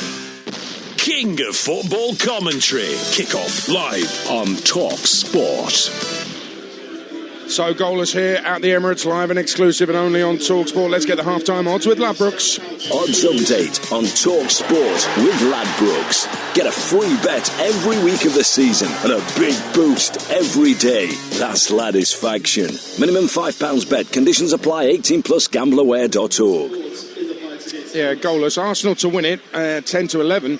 Liverpool to win it, 9-2. The draw at full-time, 17-10. Now, first goal scorer, Gyökeres, 7-1. Gakpo, first goal scorer, 12-1. That's the latest odds with Ladbrokes 18 plus. BeGambleAware.org. Odds update on Talksport with Ladbrokes. Get a free bet every week of the season and a big boost every day. That's Ladisfaction. Minimum £5 bet. Conditions apply. 18 plus gambleaware.org. And you can have your say on tonight's game on the Sports Bar later. We'll be done here at around about 10:15. Jason Cundy and Dean Saunders from then onwards through the night on TalkSport. Get your call into the Sports Bar 03717 22 and don't forget the TalkSport Daily Podcast available on all podcast platforms as well as the TalkSport app. Now, tomorrow's TalkSport Daily is going to be a full roundup with me, Danny Murphy and Sam Matface reviewing the midweek Premier League action. All the games have been live and exclusive on TalkSport. And I usually just do this for England, but I'm going to be giving player ratings for this match on Talksport.com. They'll be there pretty soon after full time, so check those out for both sides, Liverpool and for Arsenal. Talksport.com for the player ratings. You can disagree if you want, I don't care. You can disagree. It is Kickoff on TalkSport. We're live at the Emirates Stadium. That bit about Danny Murphy about quietening the crowd down is interesting. It was something that Liverpool needed to do, but Arsenal were on top early on. It took Liverpool about 25 minutes to get into it. Let's talk about that chance that Liverpool had. Should Conor Bradley have done better after David Raya's mistake? No, I think that would be harsh. The move before it was a good move. And when it comes to Conor Bradley, I thought he composed himself quite nicely. He took a nice touch out of his feet, didn't panic, and he guided it. which was the right thing to do. He guided it with enough pace to beat the keeper. Obviously, we saw it beat the keeper. You're talking, 2 or 3 inches. It's one of those little moments, that, I mean, he's a right back, if it fallen Whoa, I'm not having that. Danny Murphy, first of all, is a professional footballer who's been training for years. No, but he's not used to scoring goals and being in that position. He's not even hit the target. Well, he did hit the target. No, he didn't. If it hits the target, it goes in. It's off target. I think that's I thought he composed himself quite well. It's not an easy chance. The woodwork is not the target, can I point out here? I think the biggest thing when you're in that position, and this may be why he hit the bar, when you look up and you've taken the touch, you know you've got to put it, because he's such a good goalie and he's so big and he's quick on his feet, all you want to do is make sure you take him out of the equation. That's why maybe he put a bit more on it, because of David Raya. Just very quickly, one thing we've not mentioned is how ineffective Victor Gyökeres has been in another big game, and it was the same story at Anfield when Arsenal lost 1-0 and Canate absolutely had Gyökeres in his pocket. At home, I think you would have expected much more from your big money summer signing, your number 9 leading the line. Q Gyökeres, winner. That's your chief football correspondent, Alex Crook. Don't say that. You're listening to Kick Off Live on Talksport, Sky Sports. Done together with now. You can stream all the Sky Sports action flexibly like Arsenal, Liverpool. Live right now. Search Now Sports. The Arsenal players are in a huddle. And Liverpool, they want to give Arteta something to moan about in this second half. Live and exclusive on Talksport. Arsenal 0, Liverpool 0. Second half now with former England midfielder Danny Murphy alongside Sam Matface. Well, Arsenal's last Premier League win against Liverpool was a 3-1 victory back in February 2024, nearly 2 years ago now. Bukayo Saka put Arsenal ahead before a Gabriel own goal levelled things up. Martinelli and Trossard scoring late on in the second half. Canate actually sent off during that game as well. Liverpool haven't won at the Emirates in nearly 2 years, and the psychological edge is firmly with Arteta. Defeat tonight for Arne Slot's team will see the remaining flickers of an improbable name, almost impossible title charge extinguished. The gap to Arsenal will be 17 points. More significantly would be the one that Arsenal would open up over Manchester City and Aston Villa should they complete a victory and get all 3 points here tonight. And no changes at half-time for either of the two teams, and Arsenal in red shirts with white sleeves and white shorts and red socks attacking the goal away to our left in the second half. The North Bank, as it has been named, and the away team in off-white with black shorts and off-white socks attacking the goal away to our right. And their supporters housed in the far side of the clock end over by the corner flag diagonally opposite us. We're on the halfway line with Arsenal in possession over on the far side. Go through the 2-11s for you in just a second, but Timber has started the second half as he finished the first, attacking down that right-hand side. He runs into traffic, the ball spills to Alisson, and Liverpool will clear. So it's David Raya in goal for Arsenal. The back four is Timber, Saliba, Gabriel and Nkapie. Zubimendi, Ødegaard and Rice in midfield. Rice hasn't got very far forward, actually, often in the game. That's a great pegged back a little bit. And it's Saka, Gyökeres and Trossard up front. Gakpo moving forward for Liverpool here, over on the left-hand side. A big, long, raking pass into the corner that have got Liverpool up the pitch. Back towards McAllister it goes, in the middle of the Arsenal half, and then Liverpool turn it back to Gravenberch, who chest pumped out, looks forward, pushes it into Wirtz. Wirtz back to McAllister. McAllister nudges it back to Virgil van Dijk, who sends it down the left touchline. Liverpool on the attack here with Kerkez now on an overlapping run, getting into a left wing position. Shackled by Saliba. The ball goes back into midfield, and then it's all the way back to Van Dijk, who forms part of the defence in front of Alisson, Bradley Canate, the Dutchman and Kerkez the back four, Gravenberch and Szoboszlai in midfield with Frimpong, McAllister and Wirtz behind Gakpo in attack. That was the plan anyway. Actually, Wirtz is playing as the false nine, really. He's just drifting into different spaces, and the two furthest forward players are the wide players, Frimpong and Gakpo. And Frimpong has it now on the right-hand side, cutting in past Nkapie, sending the ball centrally to Szoboszlai, and then it's Gravenberch who travels forward, marshalled by Ødegaard. Good little movement by Kerkez to get away from Saka, and then picked up by Gakpo. Wirtz inside the penalty area, drifting past two, past three, goes down under pressure from Leandro Trossard. The referee shakes his head, Danny Murphy, but I tell you what, there looked to be contact there. Tell you what, it was a brilliant patient move from Liverpool, passing the ball non-stop, good little bits of rotation, gets to Wirtz in the box, goes past two players, three players comfortably. I tell you what,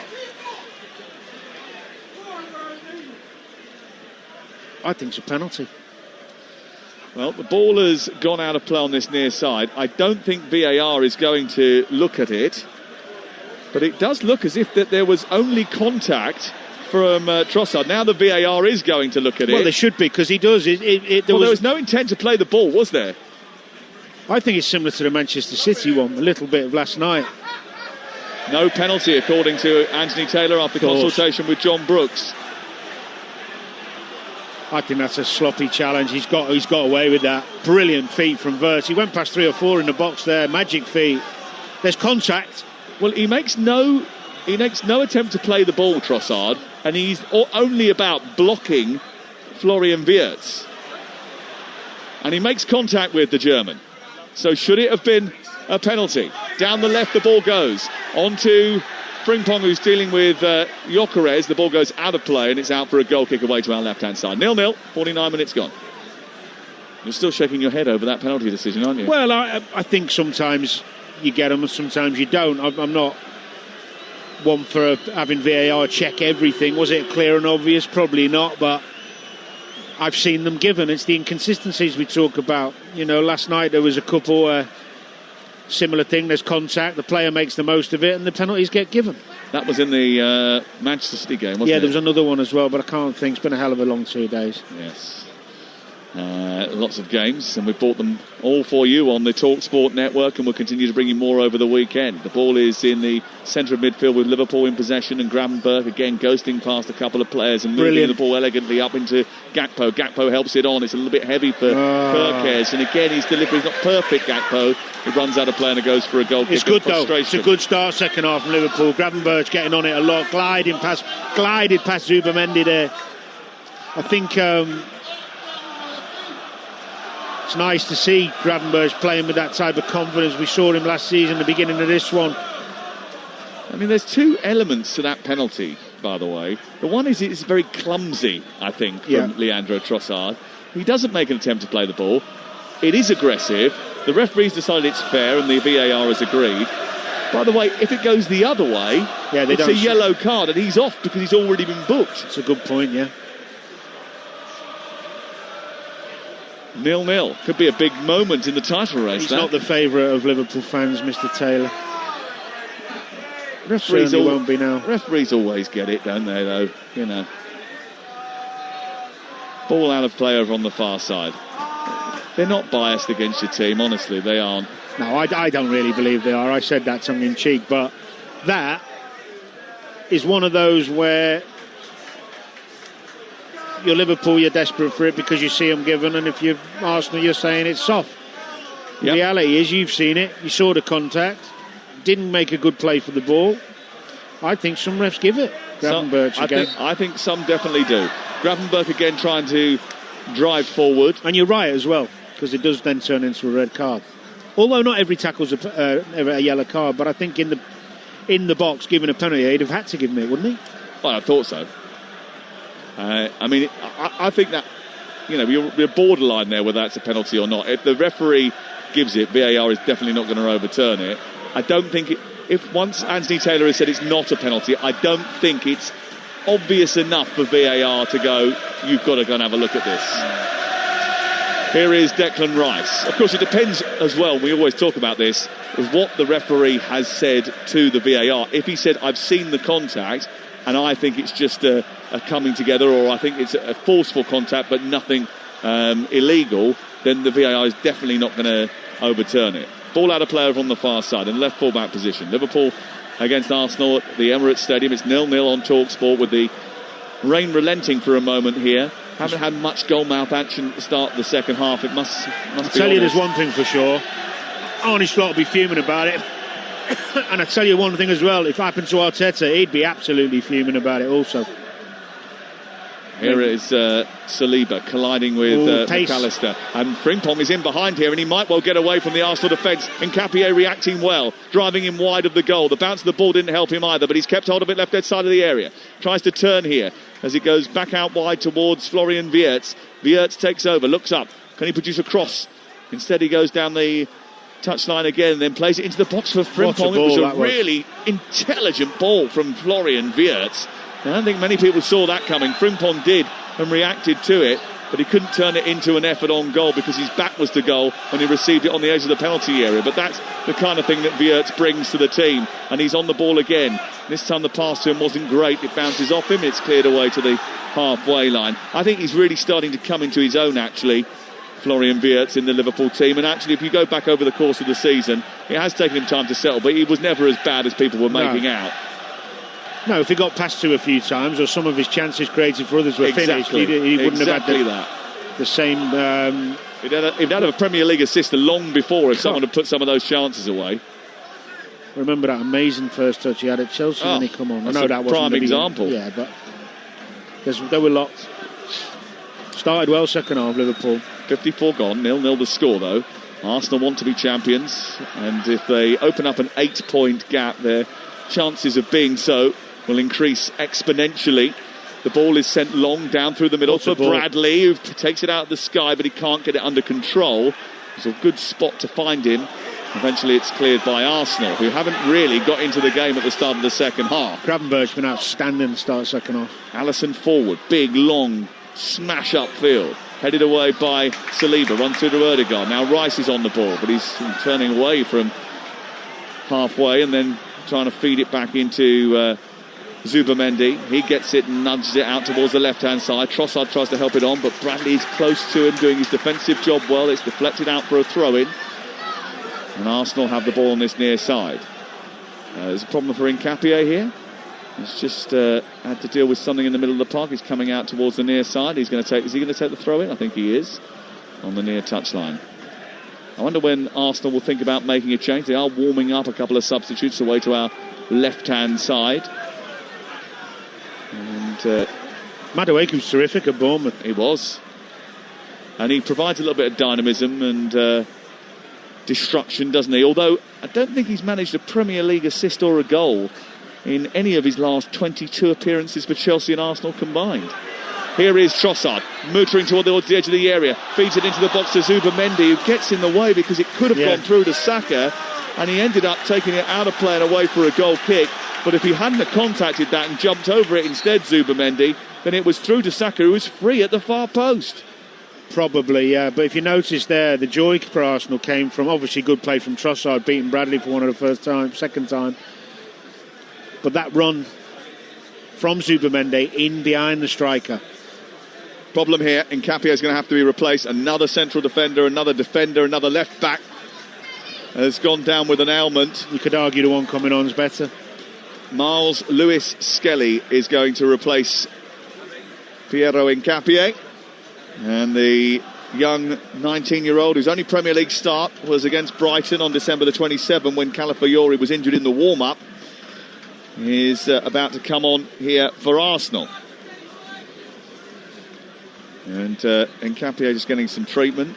The Liverpool David Raya's giving messages to Zubimendi from the manager. Yes, well, he's often the messenger, David Raya. He's the one who calls the plays, by the way, from the set pieces.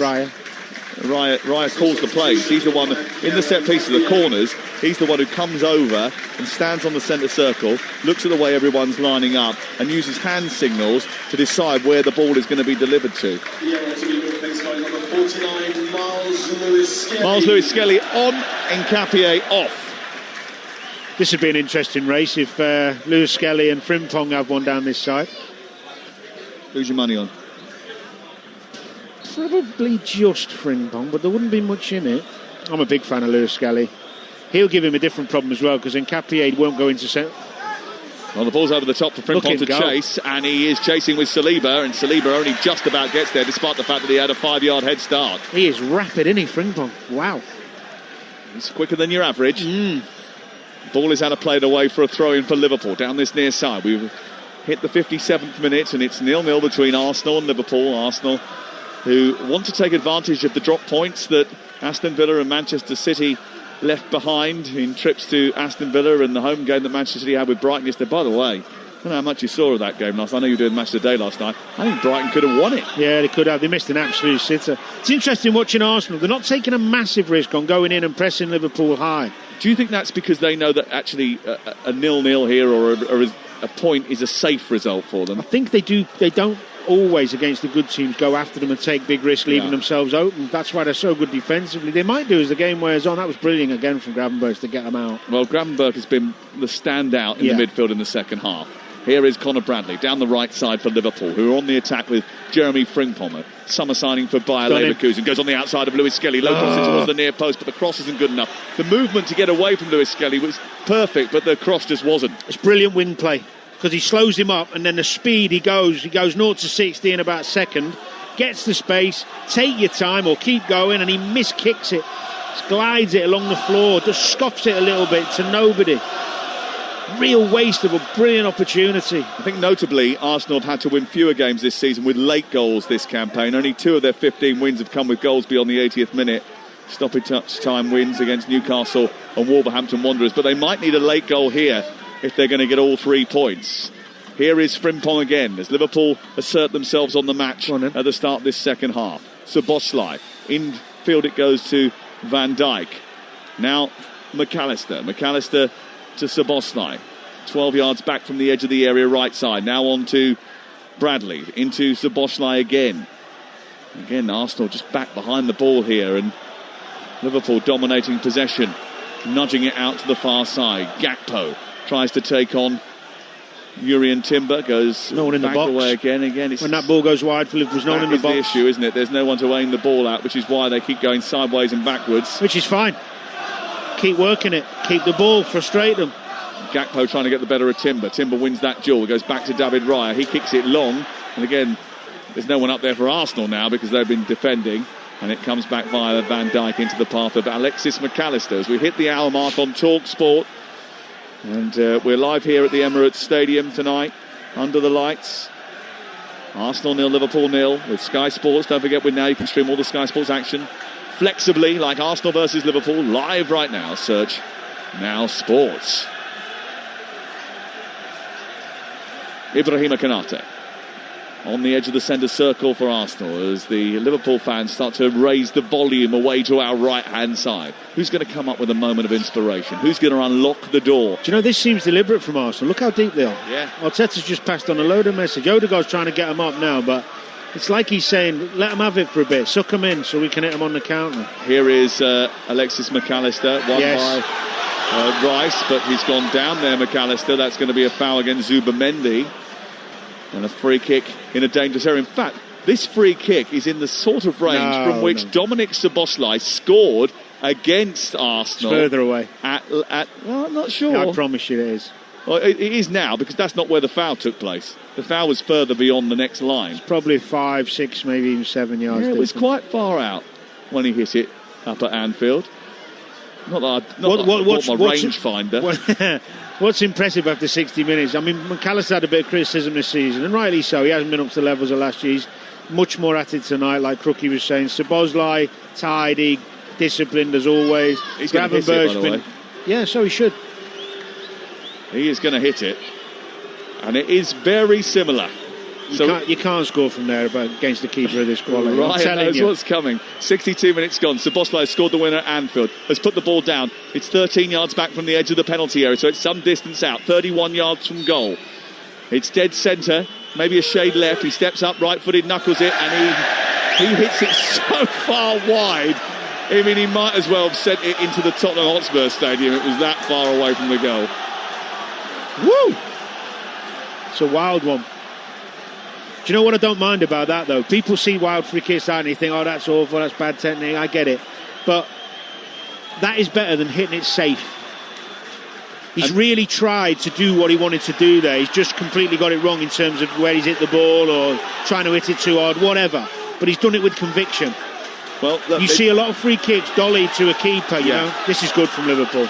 I tell you what, I was just about to say, it's 0-0. There's still some time to go in the match. But the second half so far has belonged to Liverpool. And it's Gakpo sending it into the channel. And Jeremy Frimpong is chasing. Miles Lewis-Skelly is not going to get there. He gets to the right edge of the area. He tees it back up for Gakpo, and it wasn't a great ball again. It was just behind him. He has managed to nudge it into Szoboszlai, and Liverpool still remain high up the pitch on the edge of the Arsenal penalty He needs to have area. more belief in himself, Frimpong. Here is McAllister, touch towards Szoboszlai. He's going to hit it this time. Oh, it takes a deflection and it comes off of Saliba in the end, and then it's half clear. But again, Liverpool just a little bit more aggressive, more assertive, winning the ball high up the pitch, and that's going to make Mikel Arteta respond with a couple of substitutions here. Rice and Zubimendi look leggy against this midfield, and Wirtz, they're getting popped. Well, the Arsenal crowd trying to respond and trying to encourage their team, but it's Liverpool here who are bossing the second 45. 63 on the clock. Arteta about to make two changes. Martinelli, good ball, about to come on with Jesus, but it's Conor Bradley going down the right side for Liverpool, blocked by Gabriel. Miles Lewis-Skelly takes it towards the corner and then is fouled by Cody Gakpo, who's been clumsy on a couple of occasions, and it's a free kick. Silly! To Arsenal, and Slot slams his fists into his pockets. Because they're getting in good positions, Sam. They're getting in really good positions, and they're not having the composure. Gakpo comes all the way across then to try and win it back, which is great, good attitude. Don't fly in and give a foul away and let them off the hook. What do you make of these changes? Gyökeres and Trossard for Martinelli and Jesus. Yeah, well, Jesus is more mobile, so he'll press. He'll give them more ability to press. He's more aggressive than Gyökeres, I think, in terms of his press. Well, 4 goals in his last 10 appearances at the Emirates for Gabriel Martinelli, and his speed and acceleration sometimes deadly, especially as you get late on in games when teams tire. And as far as Jesus is concerned, 4 goals and 3 assists in his last 13 appearances. He's not started a Premier League game for Arsenal since January the 4th, 2025. Only played 90 Premier League minutes since his return across 5 substitute appearances. Oh, stop high it! Intensity. Lovely work from Gravenberg, who takes the ball away from Martinelli, and then the ball is fed out to Frimpong, and he gallops into the box. He needs a decent delivery, and again he pulls it back behind Wirtz. He got into the box, into a brilliant position. He beat the Arsenal defence down the right side, drove into the box, and he could not deliver again. I tell you what, that would have been Liverpool's best goal of the season. Gravenberg, incredible. Great little ball round the corner. Frimpong again, no belief in himself to go forward and go and get a shot off. He's looking to pass it when he's in on goal on the inside right position. If he had the belief in himself, he'd go and have a shot, maybe score a goal. Pulls it back, nobody there because he overhits it or picks the wrong ball. Wasted opportunity for Liverpool. Complete control of the match. Well, they've had a brilliant spell. From the all second half. Been terrific. Yeah, 20 minutes of good football from Liverpool. They've really taken the game to Arsenal in this second half, and Frimpong is having so much joy down this right hand side. It's going to be negligent if they don't make the most of it. It's just belief. That's just belief in yourself. Maybe he was a bit tired. Sometimes your legs won't get there, but Arsenal fans are getting a little bit frustrated now. I know, it's ridiculous, isn't it? They're top of the league, flying in the Champions League. They're having a average 20 minutes. Remember, you'll be able to have your say with Jason Cundy and Dean Saunders straight after we finish here. 03717223344 10:15 is the time. Ball why is Frimpong over the top for Gabriel Martinelli, who feels he was contacted by Frimpong inside the penalty area there. He's gone down holding his leg. The referee has just waved away any protest, but Martinelli looks a little bit uncomfortable. The problem is you never can tell these days. No. I just don't know why Frimpong's not going for goal. He's in. Have the belief, just keep going. Nobody is catching you. He doesn't score too many goals, does he? Only 1 so far for Liverpool this season. Martinelli down inside the penalty area. Liverpool are not going to put the ball out because of what happened in the first half to Frimpong. Kirkes trying to get down the left-hand side, produces a cross, blocked by Saliba, and hits Saka in the face. He's been knocked to the floor. They're down to 9 men at the moment, Liverpool. Oh, do me a favour. Saka is... the game stopped because of a head injury. Simon Hooper is the 4th official, and Arne Slot is having a right old go at him on this near side. I don't know what he's gone down for. Was they coming together? So Frimpong and Martinelli chasing into the penalty area. He has his arms round his body. I think he trod on the back of his heel by accident. It's just a coming together, I think. I don't think VAR are going to look at that. And Martinelli's getting back to it. It was a sore one, though. That Achilles one, when they do tread on the back of your heel, does hurt. If they gave that, and I was a Liverpool player, I'd walk off the pitch. Would you? Yeah. In protest of I'd take the whole team off. Decision that didn't go your way earlier in the game. I'd take the whole team off. and that would be the end of the game. I think rightly, actually, neither of them are penalties. They're not. I agree. Saka got the ball in the face. It's not funny, but he's getting some treatment over on the far side. Come on, do you stop the game when a player gets a ball in the face? It's a head injury. Oh, do me. Hey, listen, don't blame me. I don't write the laws of the game. Sitting there, eating on your opal fruits or whatever you're getting into there, Durham. Oh, they're not opal fruits anymore, are they? They're Starburst now. Talking of Starburst, Alan Brazil and Ray Parlour are back together tomorrow morning from 6 o'clock on Talksport Breakfast. Make sure you join them. You can watch them on YouTube or on the Talksport app on your smart TV. It's currently Arsenal 0, Liverpool 0. And for the latest odds, you can head to Ladbrokes, where right now you can get Arsenal to win the game at 29-20. Liverpool can win at 17-4. You can back the draw at 21-20. That's all thanks to Ladbrokes. And 18+ begambleaware.org. Just a bit of breaking news for you that's reached us in the last few moments. Manchester City have completed the signing of Antoine Semenyo from Bournemouth 24 hours after he scored the winner against Tottenham Hotspur with his last kick in a Bournemouth jersey. It's a 5.5-year deal for Antoine Semenyo. More on that is on our website at talksport.com. Great story. Good luck to him. Yeah, great story. Still, we're waiting to find out what the decision is with how we're going to restart here. I think it's going to be an uncontested drop ball for Liverpool on the edge of the Arsenal penalty area. And they are discussing why that might be the case. There was a bit of a kick out by Saka, by the way, on Kirkes, which probably deserved the yellow card just prior to that incident with the ball in the head. He got away with a yellow card the other night when I was here as well. When was that? I can't remember. Aston Villa, maybe. Ball played out on this right-hand side to Frimpong, trying to take the ball down the near touchline. Goes back to halfway. I think there is a big 20 minutes coming up here, because if Liverpool were to nick a goal, all of a sudden there might be a little bit of nervousness amongst the Arsenal ranks. To be fair, I mean, although Liverpool have been in control, they haven't really had any great chances, and that's what Arsenal are really good at. When they don't play well, they're still defensively good. But Arsenal haven't had many chances at the other end, Danny, at all. No, well, they're not taking a risk to do that. It's a bit like the Anfield game. Yep.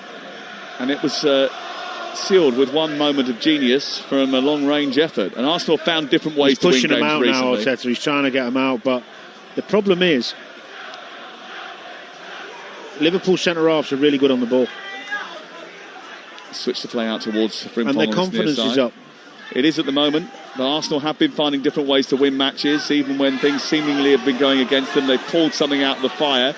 Can they do that again tonight? That's the big question with 20 minutes to go here.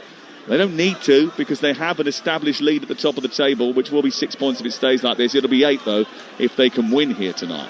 But I think also from Liverpool's perspective, because they know the title's out of their reach probably, you know, a draw here keeps the run going, keeps confidence going. Not many teams get a point here. Remember City getting a point, but hanging on for dear life, if I recall. Absolutely. The only other team that Arsenal haven't beaten this season, apart from Liverpool, are Manchester City. And that Manchester City game, great ball. Crook and I were here for that, was an amazing turn of events. Pep Guardiola had 10 men behind the ball and about 8 defenders on the end. Yeah.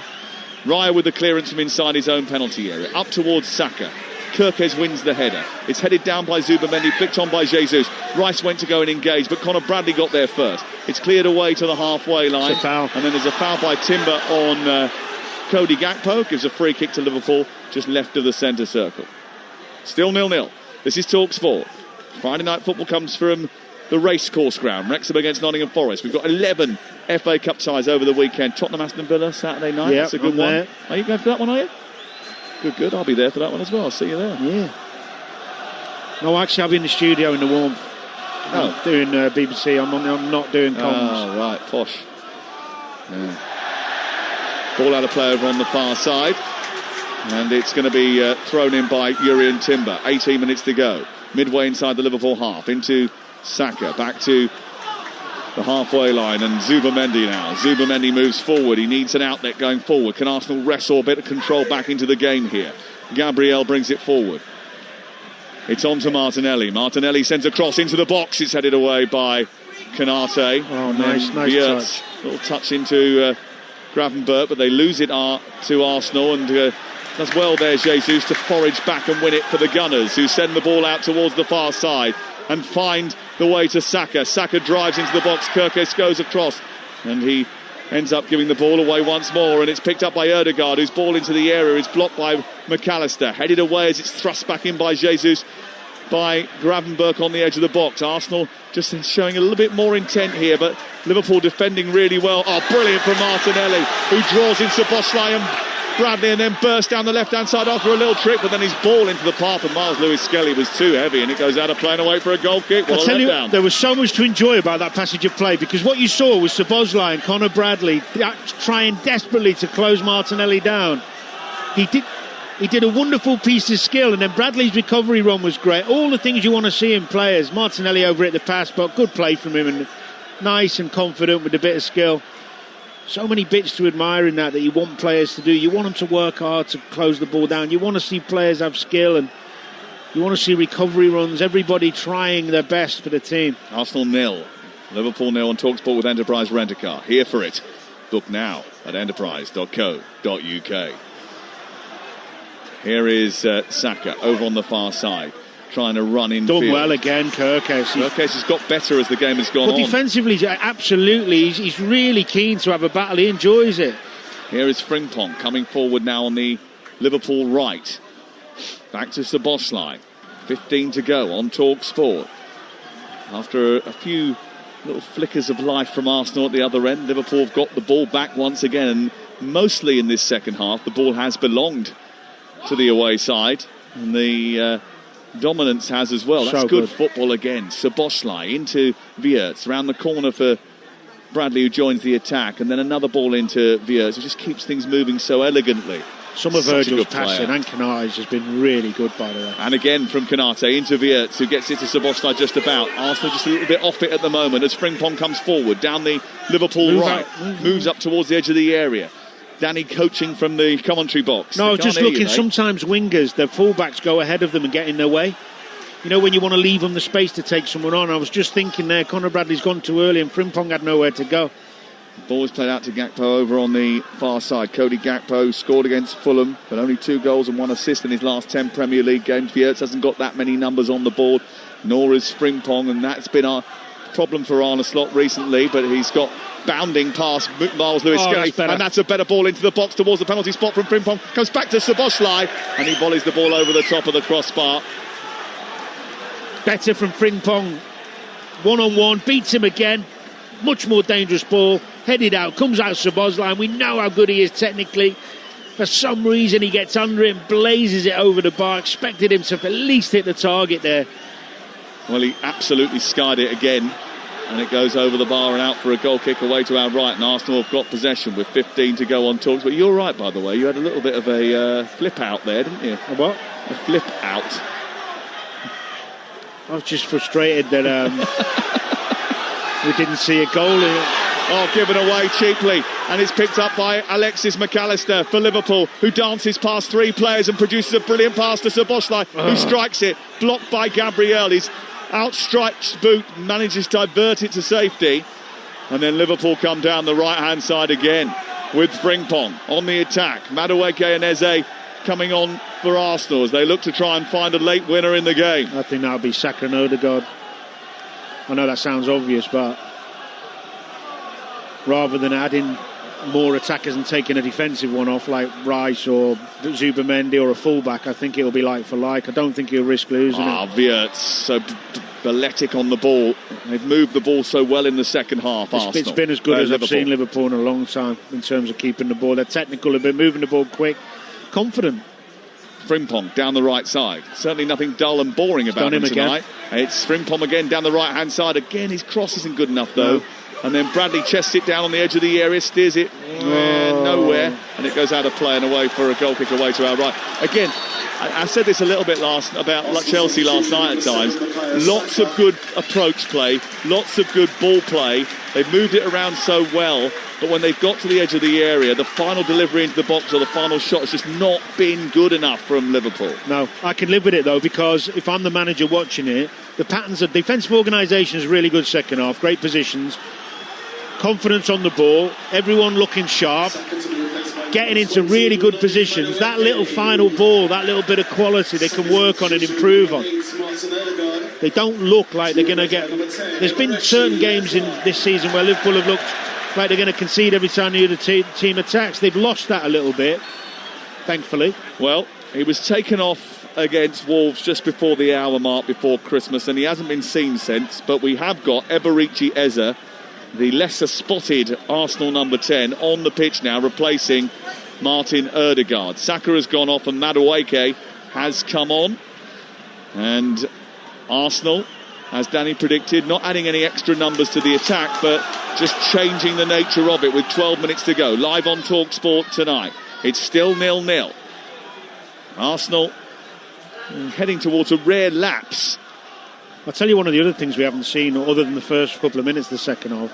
Timber hasn't got forward as much, which has helped Liverpool. I've now seen him now in the last 10 minutes. He started trying to go forward, but... Well, Arsenal haven't had a single shot in the second half of the game, and their expected goals total in the second half is 0.00. And that's credit to Liverpool's possession, quality, control in the game. Something we talked about a lot last season, Liverpool controlling games really well. Yep. Not as chaotic as Klopp type of football. Zubimendi flies the ball forward towards Timber. Timber on the edge of the area, reversed it out to Madueke. Everybody get on their feet as Madueke goes toward the byline. Low ball through a 6-yard box. There's no one there again for Arsenal inside the 6-yard box to finish it off. And it's a familiar tale. Excellent approach play, getting down the right-hand side. Madueke does brilliantly to get to the byline. He drives in behind, pulls the ball through the 6-yard box, and there's no one there to tap it home. See, I think from that distance, Timber's great run off the back of Gakpo again. Van Dijk's got to see that ball coming. They've only got one striker between. Why can't Van Dijk come across there? Then he ends up one-on-one with Kerkez, and we know Madueke's really good at that. Arsenal have made all 5 changes. Liverpool are yet to make one. Here's Viers picking the ball up in the midpoint of the Arsenal half. What an opportunity that was. Madueke, brilliant cross into the box. There's no one there again. The amount of times the ball has gone through the 6-yard box and no Arsenal. To be fair, that one was so quick from him. It's hard to get there in time, but I know what you mean. They just don't have that killer instinct, though, do they? They don't have that killer striker. As a free kick is given away for a foul by Zubimendi in the dead centre of the Arsenal half. And remember, Szoboszlai's already had a sighter. It was actually Jesus who was penalised for the foul on Szoboszlai. Zubimendi was wrestling with Gravenberch at the same time. I'm not sure there was too much in that, really. See, I've seen Virgil at free kicks in years gone by. He took a few at Celtic, you know. Get your cap, get Szoboszlai off it. Well, I think, unfortunately, that is, well, or fortunately, depending on what happens next, that is not going to be the case. Well, I tell you what I like. I don't care whether players miss. I don't care if they blaze them over. I like any footballer that's willing to say, I want this, I want it. Because I tell you this much, Sam, a lot of players who don't want it, because they don't want the criticism of... Yeah, they don't want the responsibility. No, they don't want to be the ones who are under scrutiny when it goes wrong. Especially when it's a corner in the last minute in front of your own fans and you hit the front man. Let me tell you, that's not nice. Have the have the cojones to step up and take responsibility. Absolutely. Szoboszlai's going to do that. He is a good 26 yards from goal. He's eyeing up the ball. There's a 4-man wall. He strikes it right-footed towards the near corner and it dips just over the crossbar. He might have even kissed it. It was a brilliant effort. Raya was scrambling. I think he was probably beaten. If that was on target, Liverpool would lead. Great effort. Took his time. Lovely dip. Didn't quite, probably a foot, half a foot over. Good technique. What an opportunity. I thought he was going to do it again. Dominic Szoboszlai from 25 yards out, causing Liverpool problems. 0-0, 8 minutes to go. Arne Slot, hands in his pockets, bending over, watching the last few minutes of this game unfold. Is there going to be late drama in the match? That's the question. Late drama has followed Liverpool around. They've seen 9 stoppage time goals scored in their Premier League matches this season. They scored 5 and conceded 4. Arsenal have won it back, and Jesus is driving towards the edge of the area. It's a poor pass forward. Szoboszlai just got pulled back and the referee ignored it. Well, Szoboszlai's got him for a tackle on this near side. The ball's gone on a play, I think. He stopped Szoboszlai a couple of minutes before that Arsenal, look, Arne Slot's going mad at the referee's assistant. Yeah, Gary Besic, the assistant on the near side, is getting it in the ear from Arne Slot. Well, he should be, because Szoboszlai got pulled back and he stopped. Yeah, but he's going to give a yellow card now, right? To the guy who pulled him back, and Martinelli. Is it Martinelli? No. This is. Hold on. That's for dissent. I'm not sure. He didn't give the free kick. He let Arsenal go and have the attack. Szoboszlai stopped. Anyway, they got away with it. If they'd have scored off that, you would have been mad. Well, it would have been a travesty. The yellow card apparently. Sounding biased there, aren't I was trying to temper your enthusiasm. No, but you can't. It was a blatant foul. The referee obviously missed it for some reason or another. Because Szoboszlai stopped, Arsenal then won the ball back and started having an attack. Shall I tell you who he did book? Who? He booked Mikel Arteta. Ah, yeah. What, for having Lego hair? I think it was something like that. I think he said that, yeah. If he had Lego hair, he could switch it out quite easily. Yeah, true. Here is Bradley up over the halfway line, and Wiertz is getting in behind, and Gabriel's been fouled by Wiertz. And it's going to be a free kick to Arsenal. Crucial 6 minutes upcoming. Real tension in the air. And the referee stopped them from being able to play the ball because he said it was moving. A little bit officious. I don't think there's too much acceptance of that amongst the Arsenal crowd that are getting a little bit frustrated as we go into the final 6 minutes of the game here.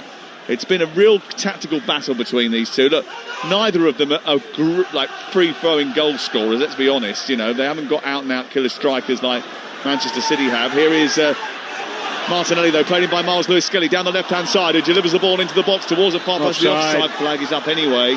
On Martinelli. Which is criminal, really. Such a good I think Liverpool have been a better Lewis-Skelly. team, if I'm honest. I think you're right. I think especially in the second half. Yeah. But they've only really had one chance. I'd say after the first 25, 30 minutes, Liverpool were a better team. And that chance was from Conor Bradley, who hit the underside of the crossbar. And a member, I think, is that Spike Holsop, who's been booked now. The assistant of Arne Slot. He's got a yellow card. Well, he was going mental about the Szoboszlai free kick, that's why. Free kick to Liverpool, with Alisson smashing upfield because of the offside. It's a foul, no? It's Timber who pushes Gakpo in the back but manages to receive the ball and is allowed to continue. He takes it up to the halfway line. Zubamendi back to Saliba. Former Liverpool player Danny Murphy alongside us in the commentary box tonight. Here is Saliba again down the outside of the centre circle. He's got Rice in front of him. Not enough movement, I don't think, from the Arsenal midfielder. I think they've been pretty disappointing so far, and Rice just puts it out of play. Yeah, but what I'd say is, look, Liverpool obviously got points to prove. They're fighting for their reputation and to get back into a decent position. Arsenal at home have been phenomenal. They've absolutely battered nearly every team that's come in. Yep.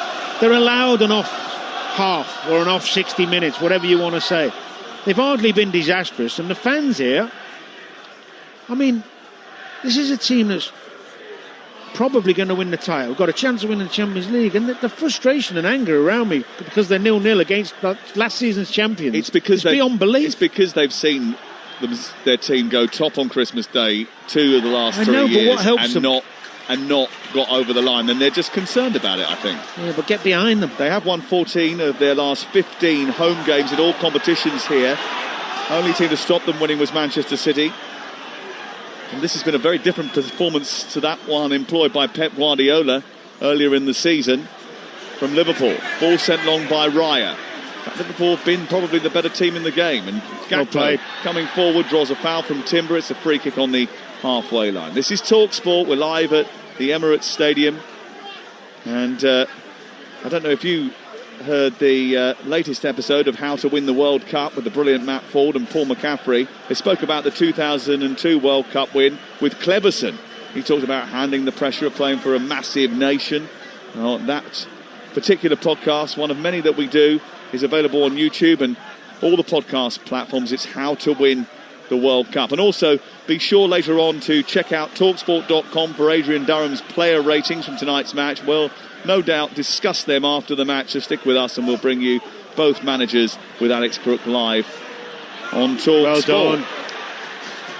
Arsenal get out under pressure from Szoboszlai into Jesus. Van Dijk just gobbles that up way too easily, and it's on to Gravenberch. And now Liverpool come on the attack. 0-0 the score, 88 minutes on the clock. Back to the halfway line and Konate. Konate now coming forward. It's played into Bradley. I mentioned the late goals in Liverpool games. We were at the first one of the season where Rio Engamoa came off the bench to steal the show. Kirkes bursting down the left for Liverpool. He's a fit boy, isn't he, Kirkes? In attendance. Yes, he's got good lungs and he's using that energy to good advantage here to get up the pitch for Liverpool. He then turns it back to Gravenberch, and Liverpool has certain measure of control on the game again. But you see Arsenal's shape. Arsenal have dropped in deep. Everyone behind the ball. Everyone actually nearly in their defensive third. That's because they know, OK, poor ball from Van Dijk there. A draw is OK. Yeah. They're top of the league. If they go and try and win it, they could lose it.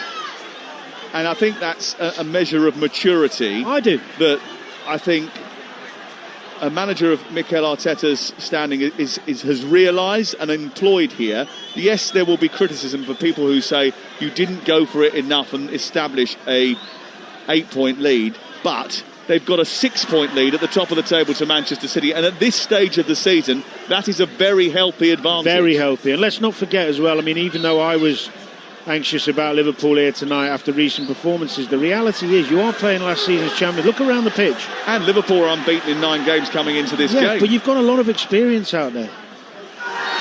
World Cup winner, German player, you've got Dutch captain, you've got a French international. It's a team full of experience. It's not, Arsenal fans shouldn't be thinking you can just turn up here and roll over the champions because they're having a bad spell.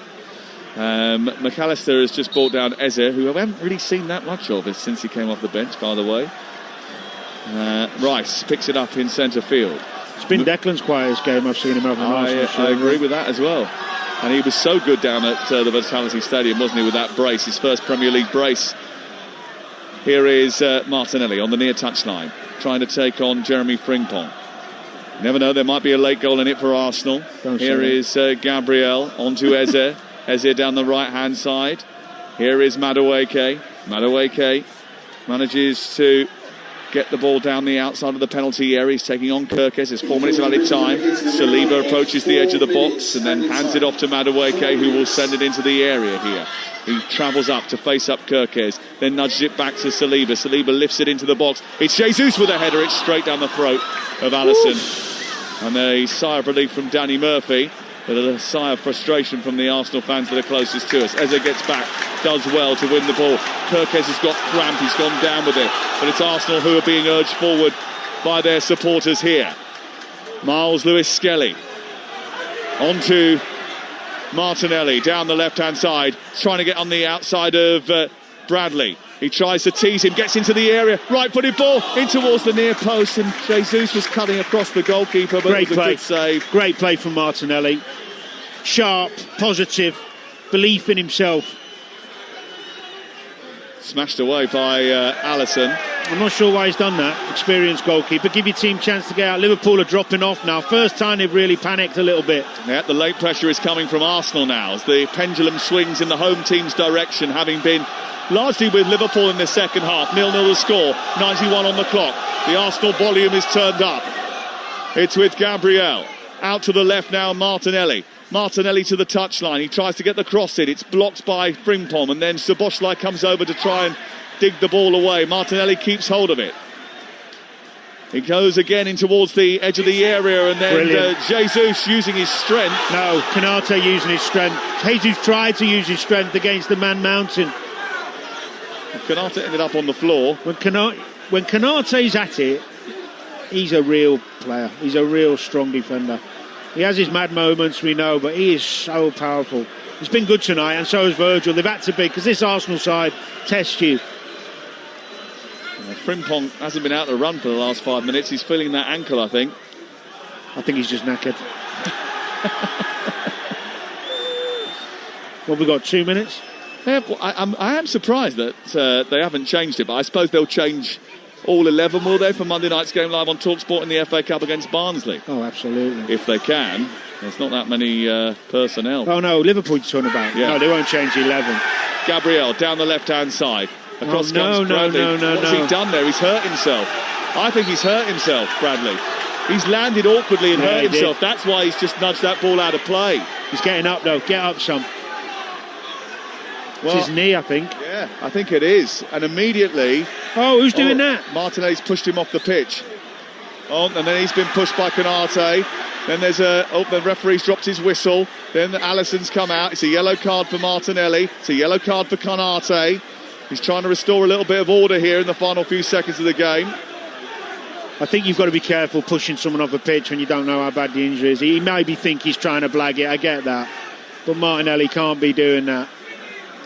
Well, I think the initial reaction from Bradley, because of the fact that he tried to sort of just nudge the ball out of play because he was hurt, I think tells you that there is more of a serious problem here. And Martinelli probably wrong to assume that wasn't the case. He was, but to be fair to Martinelli, we've all done it. We think someone's trying to, get a bit of... Liverpool don't want extra time. Well, Canate's still going. It's causing a row. Rice trying to hold him off as the verbals continue. The stretcher has come out for Well, he's going to be sorry now, isn't he? And it's going to be a throw-in on this near side when it gets going again for Arsenal, who really desperately wanted to win this game, but actually, well, their fans wanted them desperately to win the game. Look here. I think it's the way he lands there. Yeah. As he chases the ball, there's no one around him. He just tweaks his knee. I think that's a problem for Conor Martinelli Bradley. drops the ball on him as well. And then he starts to nudge him off the pitch. Then he pushes him off the pitch after initially going over to see if he's okay. Anyway, it was a little bit of unnecessary histrionics there. Jesus came flying into Canate as well. They're still having a chat now. I think Jesus is probably saying, sorry, big man.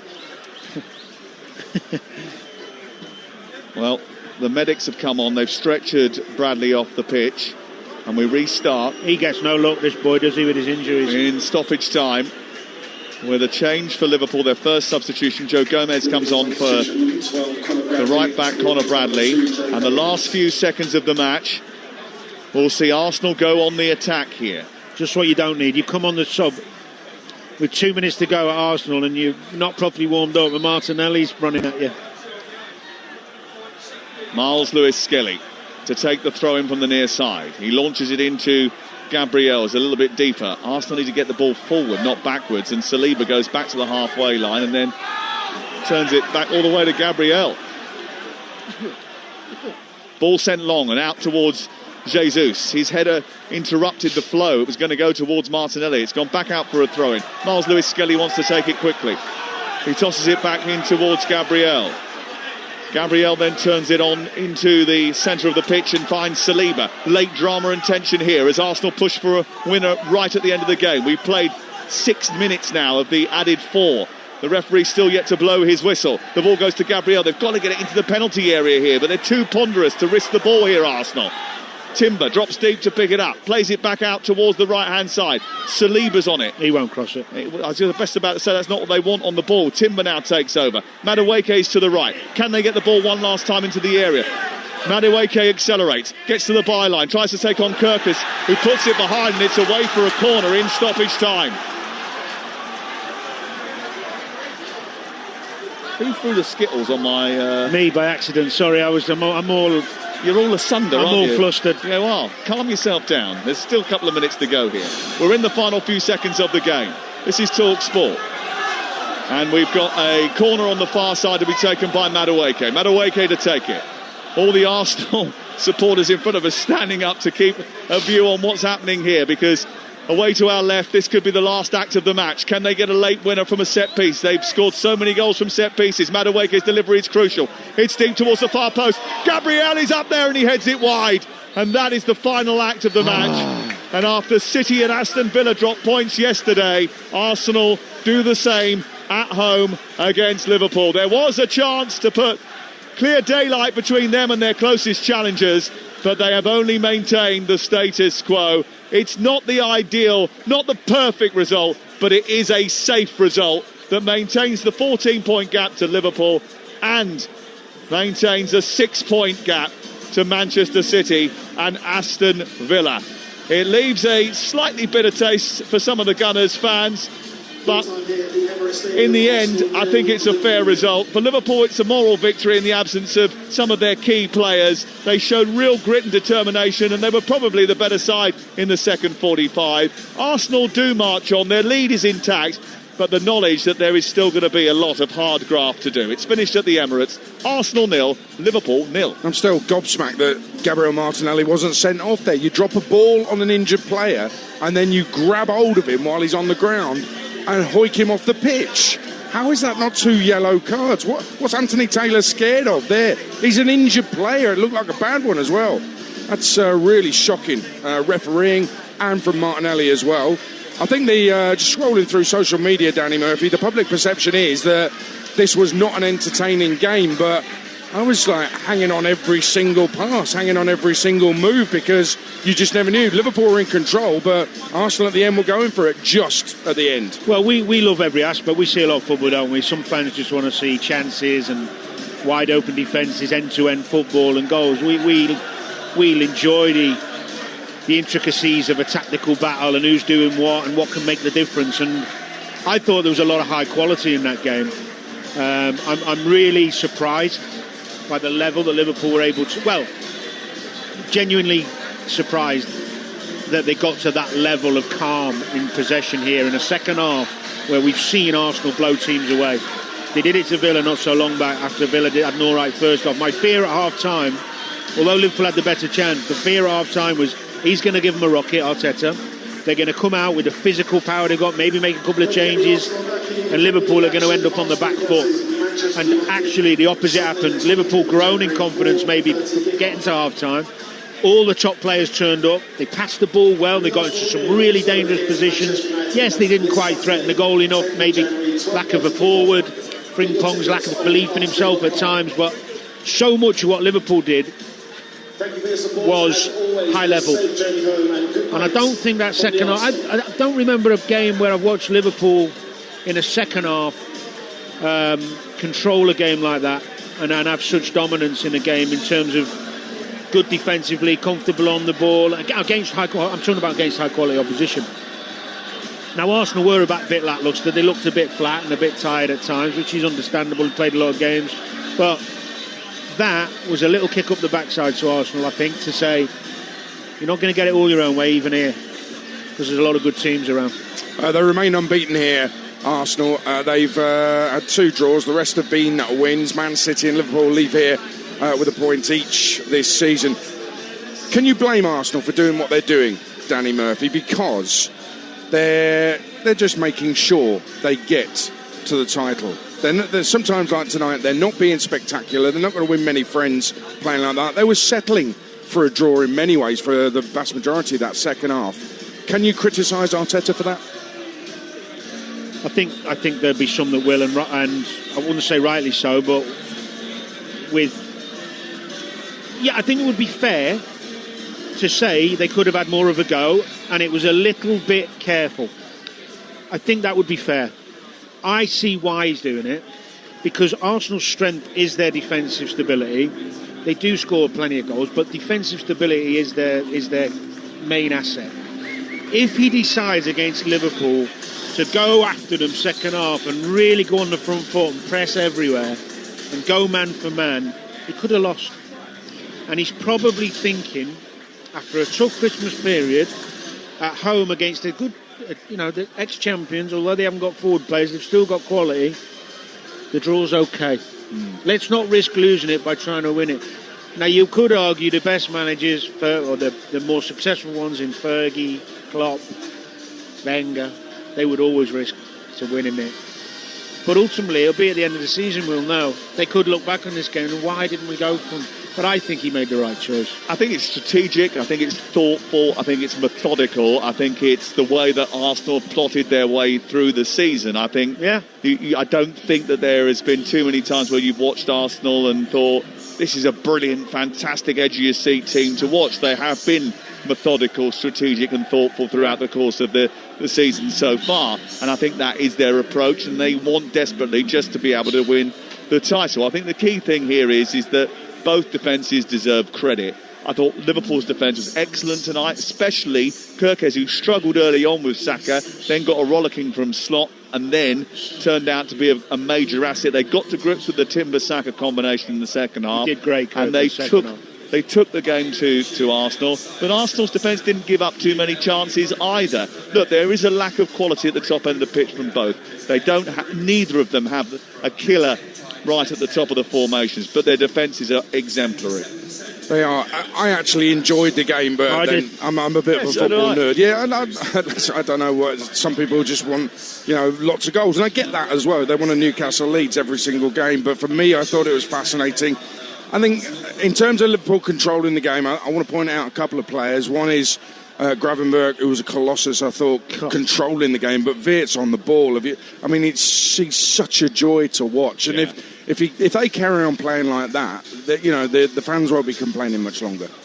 No, I mean, Wirtz is a great example of somebody who's grown and got used to the pace and physically getting better, and we've seen magic bits from him. We know what he's got, but Liverpool's problem is that what we saw this evening was because they've got nearly all their good technical players who like to be in the middle of the pitch on the ball playing, which is what they all enjoy doing. The hardest thing to do is be penetrative and get in and make chances, without Salah or without Issa, without Ekitike.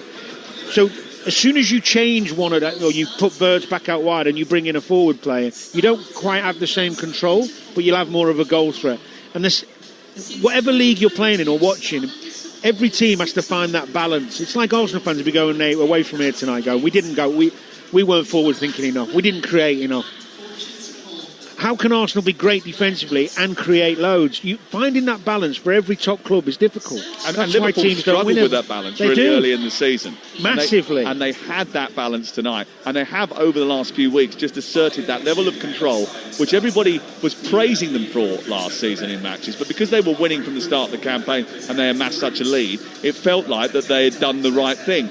Now it feels, because they have to chase, they need to get points on the board in order to get back up into the top four, it feels a bit more conservative. But actually, the idea is the same. Make sure you don't concede that many goals and nick them at the other end. I think it's a really good platform for Liverpool, that. I don't think Liverpool should be too worried right now about pleasing the masses. Nor Arsenal, actually, for that matter. They are in a wonderful position, Arsenal. I was really surprised how negative the fans got around us. I really was. Especially when your team's doing as well as they are and sitting top of the league. I couldn't believe what I was hearing. Liverpool can grow from that. There's a lot to take from that. They look fitter, they look stronger second half than Arsenal. They look controlled, composed, measured. There was loads of good stuff. Slot will be pleased, I think. I think those Arsenal fans nervous because they've seen it fall apart so many times before. They were scared of losing the game. They wanted Arsenal to win the game. 0-0, it finished. Another point for Arsenal in their title charge. Time now for us to pick our man of the match. Arsenal-Liverpool with Enterprise Rent-A-Car. The Here For It hero on Talksport with Enterprise Rent-A-Car. Whatever it is, we're here for it. Danny Murphy, Sam Matt's face. Let's have a board meeting. Who are we going for? Oh dear. Well, we just say who we think, and then if we get two of us with one, I think Gravenberch's overall. I was going to say Gravenberch. I mean, his second half, he was decent in the first half. I thought Liverpool from 25 minutes in were decent. First half, we talked half time about the midfielders, but second half, he was incredible. I think Timber deserves a mention for his first half performance. Really good. I thought he was really good in that first 45 minutes. But I think this is a better result on paper for Liverpool than it is Arsenal. Yeah. Bearing in mind the circumstances in which they come here. Therefore, I think probably Gravenberch is the right call. Yeah, I agree. Well, all those names mentioned there got high marks in the marks out of 10 on the website. Wirtz did well as well. I thought, considering a position he's not used, I thought he did well. He looks confident. He was my man of the match. Was he? Yeah. But there's not a lot in it. That makes sense. But Kirk has... What did you give Frimpong? I'm not going to tell you. You've got to go to the website, talksport.com. Okay. But there was a good and there was a bad in his performance. Yes, that's what I was wondering about. Yeah. So he did some great things. Terrific, he did some really and he good is things. rapid. He's rapid, and when he's confident and he goes past people, you can't stop him. But if he can just slow himself down and calm himself down and think, right, even if he thinks about areas to put the ball in rather than having to pick someone out, but he just gets a bit flustered and a bit panicky. I actually think, the one where I said, go, you're in one-on-one? Yeah. I actually think he's late. I think he was tired. I think he looked up because he thought, that extra 30 yards with the ball, I don't know if I've got in me right now. He's been out a while, hasn't he? Do you think that ankle injury sort of come back to haunt him later on in the game as well?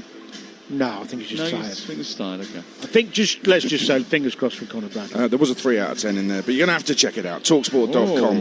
But Gravenberg is here for a hero, man of the match from today's game with Enterprise Rent-A-Car.